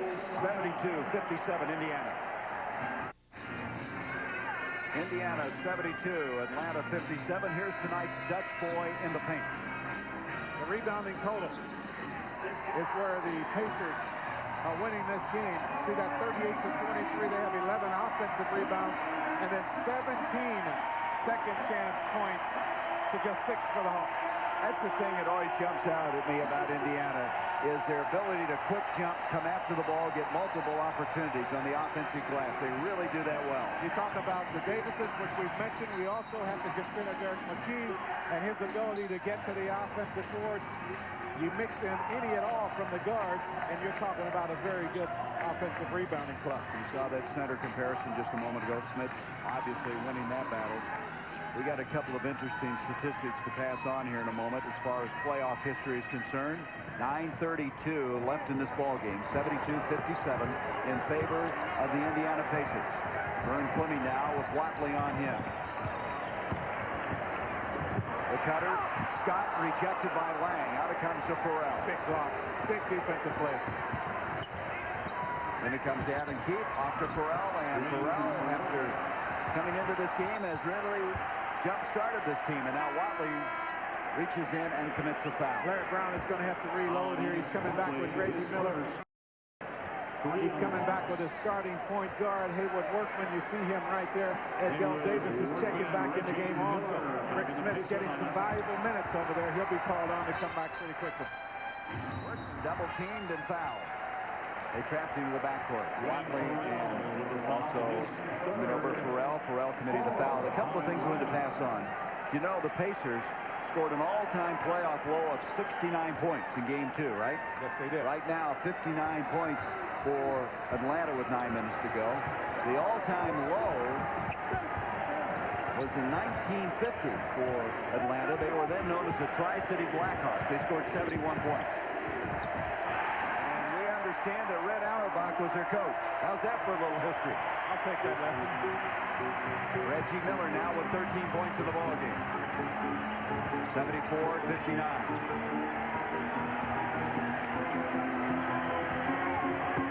Adam Keith almost out of control. Tries to follow. He's over the back. That was just one lunging effort all the way by Adam Keith. Where is the offense going to come from with this unit on the floor for the Hawks? How long can Lenny keep his people? Well, he's making the change right now. He's bringing Danny Manning back. He's bringing Mookie Blaylock back. He's gotten a little run from this unit on the floor. Give them credit. They've done it on defense to cut into the lead some. Now it's up to these guys to come back. Kevin Willis has not moved over there. So once again, you have to think that Kevin is hurting more than he let us know today. Yeah, he said it was sore, but I think it's more than sore, as Willis was 4 points in the ball game. He had 10 in the last game as McKee hits a free throw. Now Smits will come in along with Manning and Blaylock, who entered the game for Atlanta.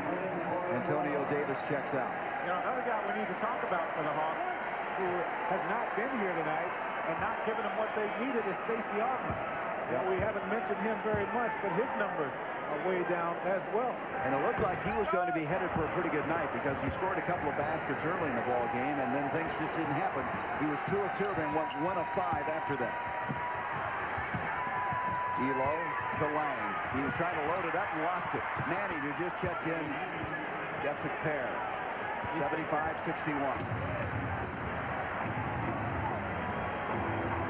Well, you just can't give up a three-point shot to Miller right here. This is a key stretch for the Hawks. McKee driving baseline, and Danny Manning tried to cut him off, and instead he's going to be called for the foul, and that will be the 4th on Danny Manning.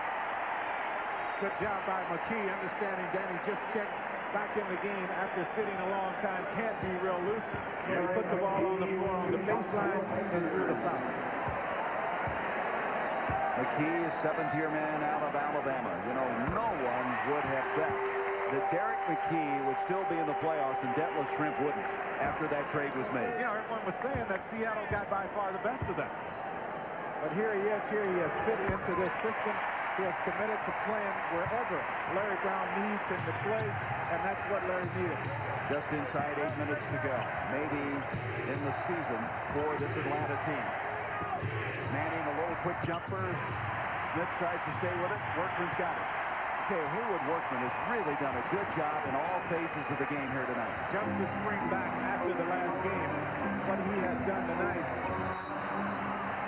Couldn't quite get that one to Dale Davis as he was trying to front his man. The turnover gives it back. They quickly come to Farrell. Farrell, nice spin move, reverses it and got it. He's straight around the basket. And you see the makings maybe of a little comeback here by the Hawks. That second unit got Pacers out of flow. Took them out of their offense. As I say now, this starting lineup for the Hawks have to come in and pick it up.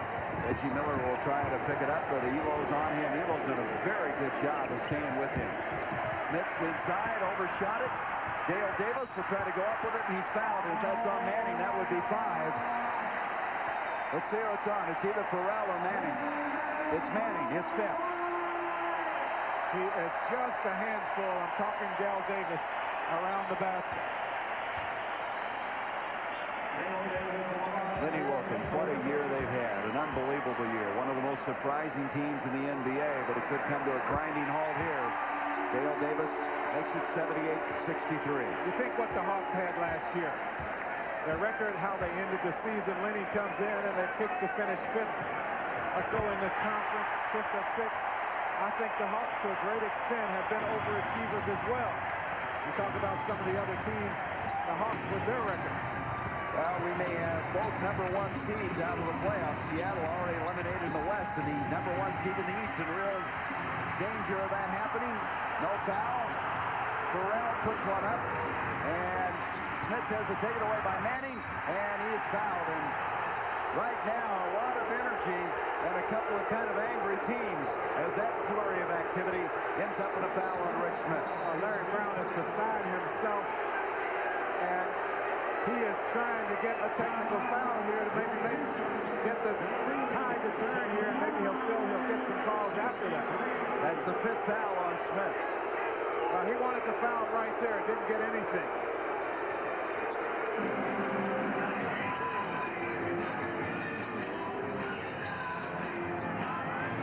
And so, 79-63, we're going to take a break. 6:40 left to go. Indiana's led by as many as 21, now with a 79-63 lead with 6:40 left.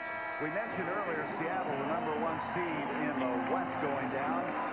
Atlanta, the #1 seed in the East, and the last time that happened, and they didn't make the finals, was Portland and Philadelphia were the #1 seeds, and that's the year that Lenny Wilkins took Seattle to the championship finals against Washington and Dick Motta. And then, of course, Lenny came back in '79 and won it all. He is trying to find a way to get his team to pull out this game and extend this series one more time. We mentioned to you that the Pacers do not want to go to Atlanta for Game 7 in this series, so they're trying to put an end to it tonight. Danny Manning, who's come back in after that break, now has 17 points in the ball game.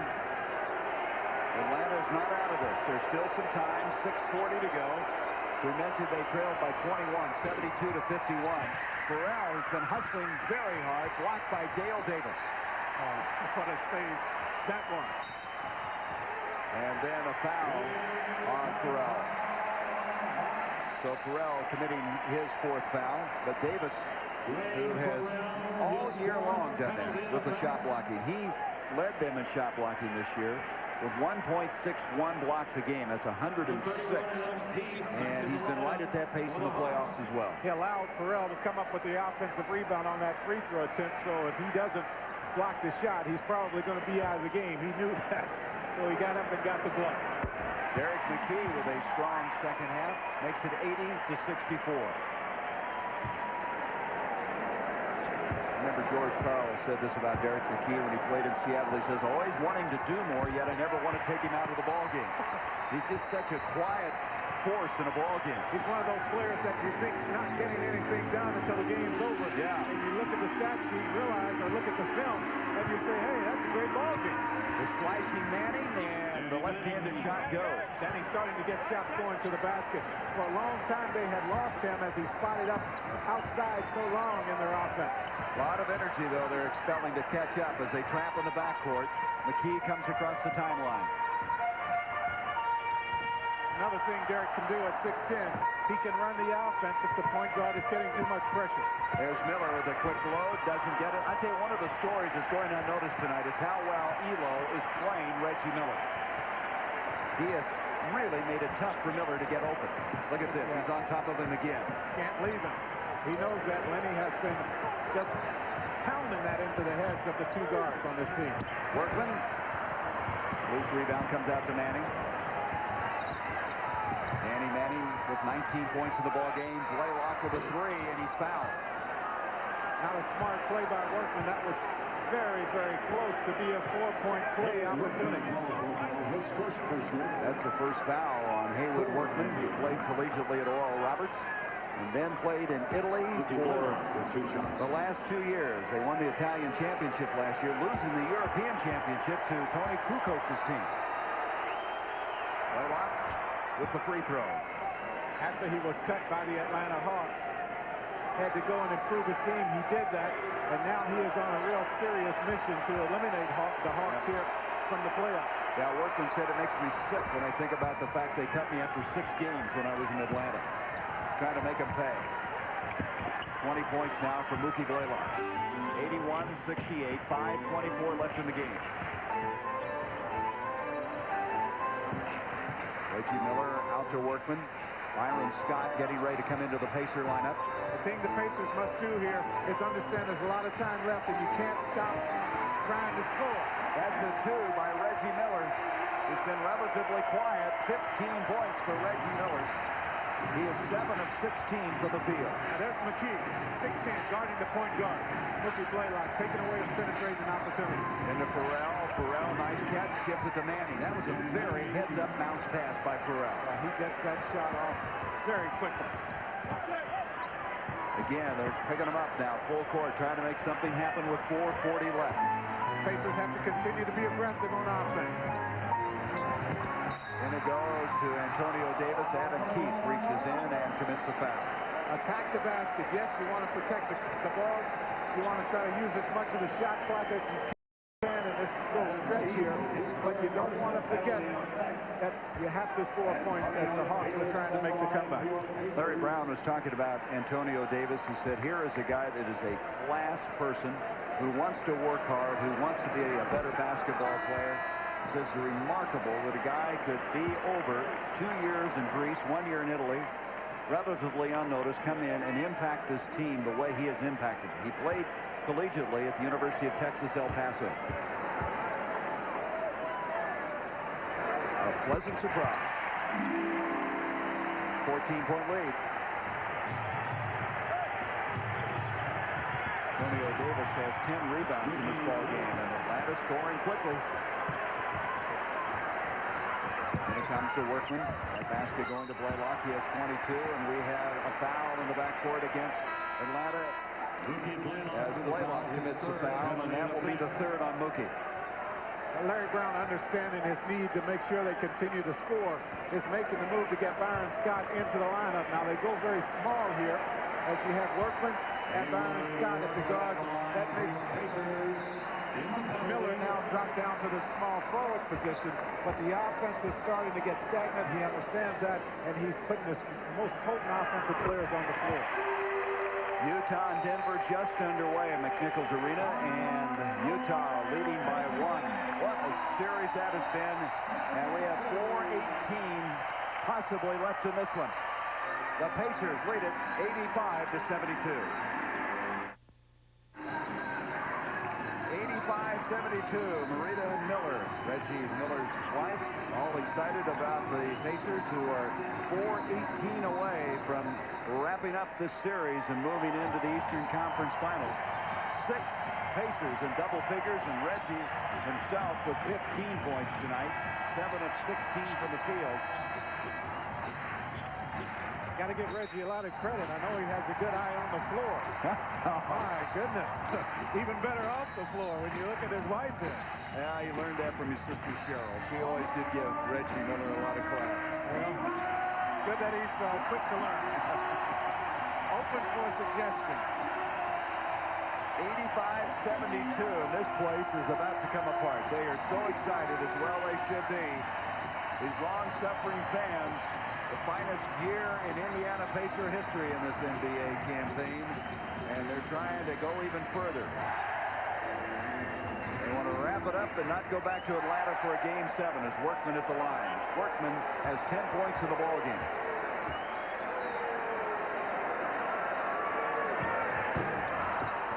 Deep for the rebound. Ricky Blaylock on the move. Blaylock trying to shake Workman. Danny Manning playing with 5 fouls. Has it knocked away by McKee. Byron Scott comes out of the pack with it. And that was a real valuable trip. A valuable possession for the Hawks, and they don't get a shot at the basket out of it. And now taking a little time off the clock. That's Reggie Miller here against Blaylock. 7 seconds on the shot clock. Beautiful pass to McKee. Byron Scott off the hip with that pass. 87-72. McKee is 5 of 7 from the field, and then at the other end, Terrell has played up a storm in the second half. Gets 2 more. He has 7. Terrell has really energized this Atlanta team. 3:19 left. His job now to stay with Reggie Miller. You talked about the job Elo did. Now as the switch comes down low.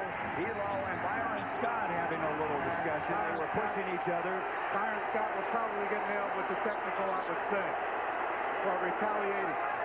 He will get 2 free throws because the foul was called first on Elo. They give Byron Scott the technical foul. Jess Kersey trying to settle him down. Bennett Salvatore over-explaining to the scorer's bench, and we'll get the confirmation of that. They'll shoot the technical first, and Mookie Blaylock will be shooting it. So, Scott, as you said, you had it nailed all the way, Goose. The retaliation, he gets the tee. We'll go back and look at it after this free throw by Blaylock. And nothing real serious there, but Byron Scott understands little small things, the messages that are sent. Now watch the action right about here. There's where all this going on. Byron Scott with the forearm right there, and he gets the technical foul. The personal on Elo now sends Scott to the free throw line. Kersey and Salvatore quick to intercede. Byron will not get tossed out of this game. He understands that, and he will not take a chance at having to miss the next ball game. So don't look for anything to develop there. Well, he wants that 4th championship Sure ring. he does. And he wants to be a big part of it. But sitting on the bench or out of the building as far as that goes is not the way to do it. 11 points for Byron Scott. Boy, Larry Brown has come in here in his first year and has done some job with this Indiana team. A team that last year finished with 41-41, eliminated in the first round of the playoffs by the New York Knicks. Manning stripped. Burrell puts it up. Out it comes to Byron Scott. Scott ahead of the pack. Elo was there, and Scott put it down. Now that is the way you talk. You don't have to point your finger. You step up and you make the big play. I don't think anybody expected that. Oh. Scott, high into the air. Oh, look at the defensive pressure. The passing lanes that are covered right now. Everyone is on their feet. Elo trying to answer at the other end. Scott tipped that. He's playing with a frenzy right now. And that's the way to answer this kind of situation. Give Byron Scott a lot of credit, drawing upon his experience and letting his game do the talking. Scott again. Farrell trying to stop him. 6 seconds on the shot clock. Scott misses. Put back Dale Davis. A little too strong, and Elo comes out with it. Now this Indiana team trying to close it out. They'll wait the winner of the Knicks and Bulls. Knicks leading that best of 7, 3 games to 2 as Keith is fouled baseline. Larry Brown is a guy who has bounced around a lot in the league. But you know what? In 5 of the 6 stops that he has made, he has guided teams to franchise records, including, of course, this season. He is an excellent teacher. He stresses defense, unselfish play. I know he's made as many stops as a bus in rush traffic in Manhattan, but every stop of the way, he's left a little bit of his genius. He loves teaching. He loves teaching the game, and he's been very, very thankful that he has a group here that is receptive to his style, listening to the way he wants things done. Well, Lenny Wilkins, you cannot say enough about what he has done this year. The best record in the East, 57-25. First 50-win season since 88 and 89. First team in the East to clinch a playoff spot. Definitely one of the biggest surprises in the NBA this year as he took a team that was last year 43 and 39 to the #1 seed in the East. And somehow found a way to make those guys defensive players first, unselfish players, which is a rap that the Hawks had for a long time, and he made them overachievers. And Rik Smits has had a monster game. He has 25 points. That's 2 off his playoff career high. And no foul now for the Indiana Pacers is what Larry Brown is screaming along the sideline. And the crowd applauding. They're ecstatic. Keith has it stripped away. It'll go out of bounds. It'll be Atlanta's basketball. Now, what about Indiana? If they end up playing the Knicks, they were 0-4 against New York. The last meeting, March 25th. They were 1-4 against the Bulls, April 8th. So they haven't played those teams for quite a while. And that's the real key. You're talking about a whole different Indiana team right now than at the dates they last played those 2 teams. So don't expect those records over the regular season to mean anything here in the playoffs. Remember now, this Indiana team was 31-12 after the All-Star break. That was second only to Seattle. So they came on, and they got off to a miserable start. They were 1-6, 16-23 before they started to put it together.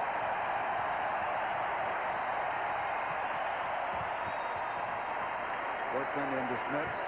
Smits trying to tie his playoff high, and he did. He is just taking those guys to big people to schools here in this game. He is 12 of 16 tonight, Jack. From start to finish, he has been the man. Yes, sir. He started him, and he continued to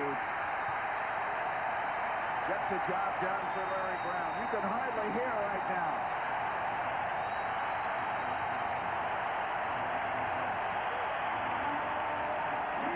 There's Gar Hurd, one of the assistants. They're hugging each other on the Indiana bench as Reggie hits the 3.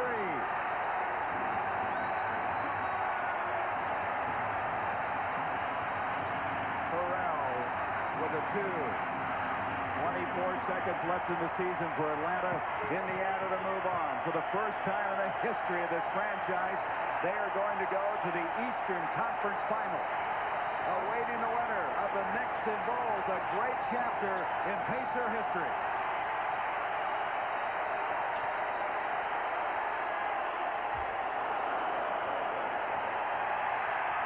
The Pacers have won it, 98-79.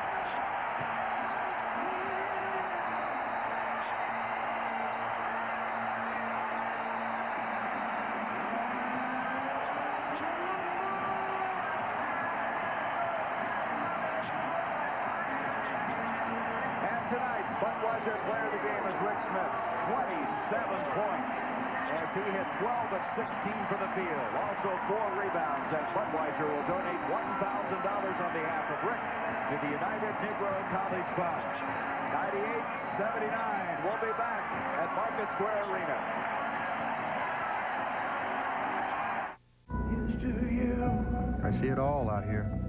Whoa, check out the Ranger. Climbers get in trouble. Sometimes they need help. Hey, it can happen to anyone. Are you okay? You'll have to swing over to me.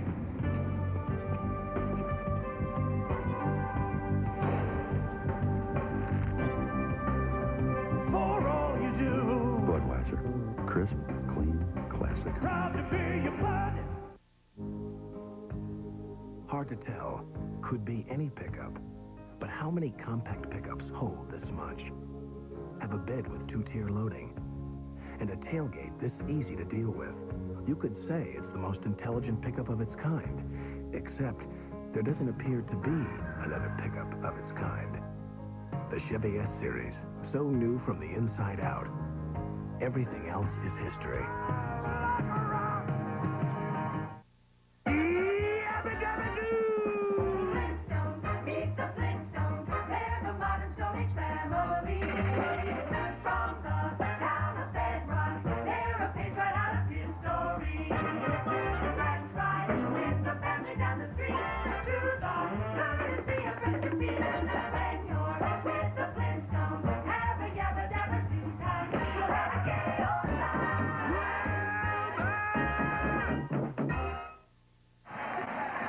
Indiana, the Eastern Conference Final, the 98-79 victory over Atlanta. 6 players in double figures, led by Rik Smits, 27. Next on TNT, Game 6 between the Utah Jazz and the Denver Nuggets, followed by Game 6 between the Houston Rockets and the Phoenix Suns. An exciting time here for Indiana. For Jack Givens, I'm Gary Bender saying good night from Market Square Arena in Indianapolis, where the Pacers win it 98-79.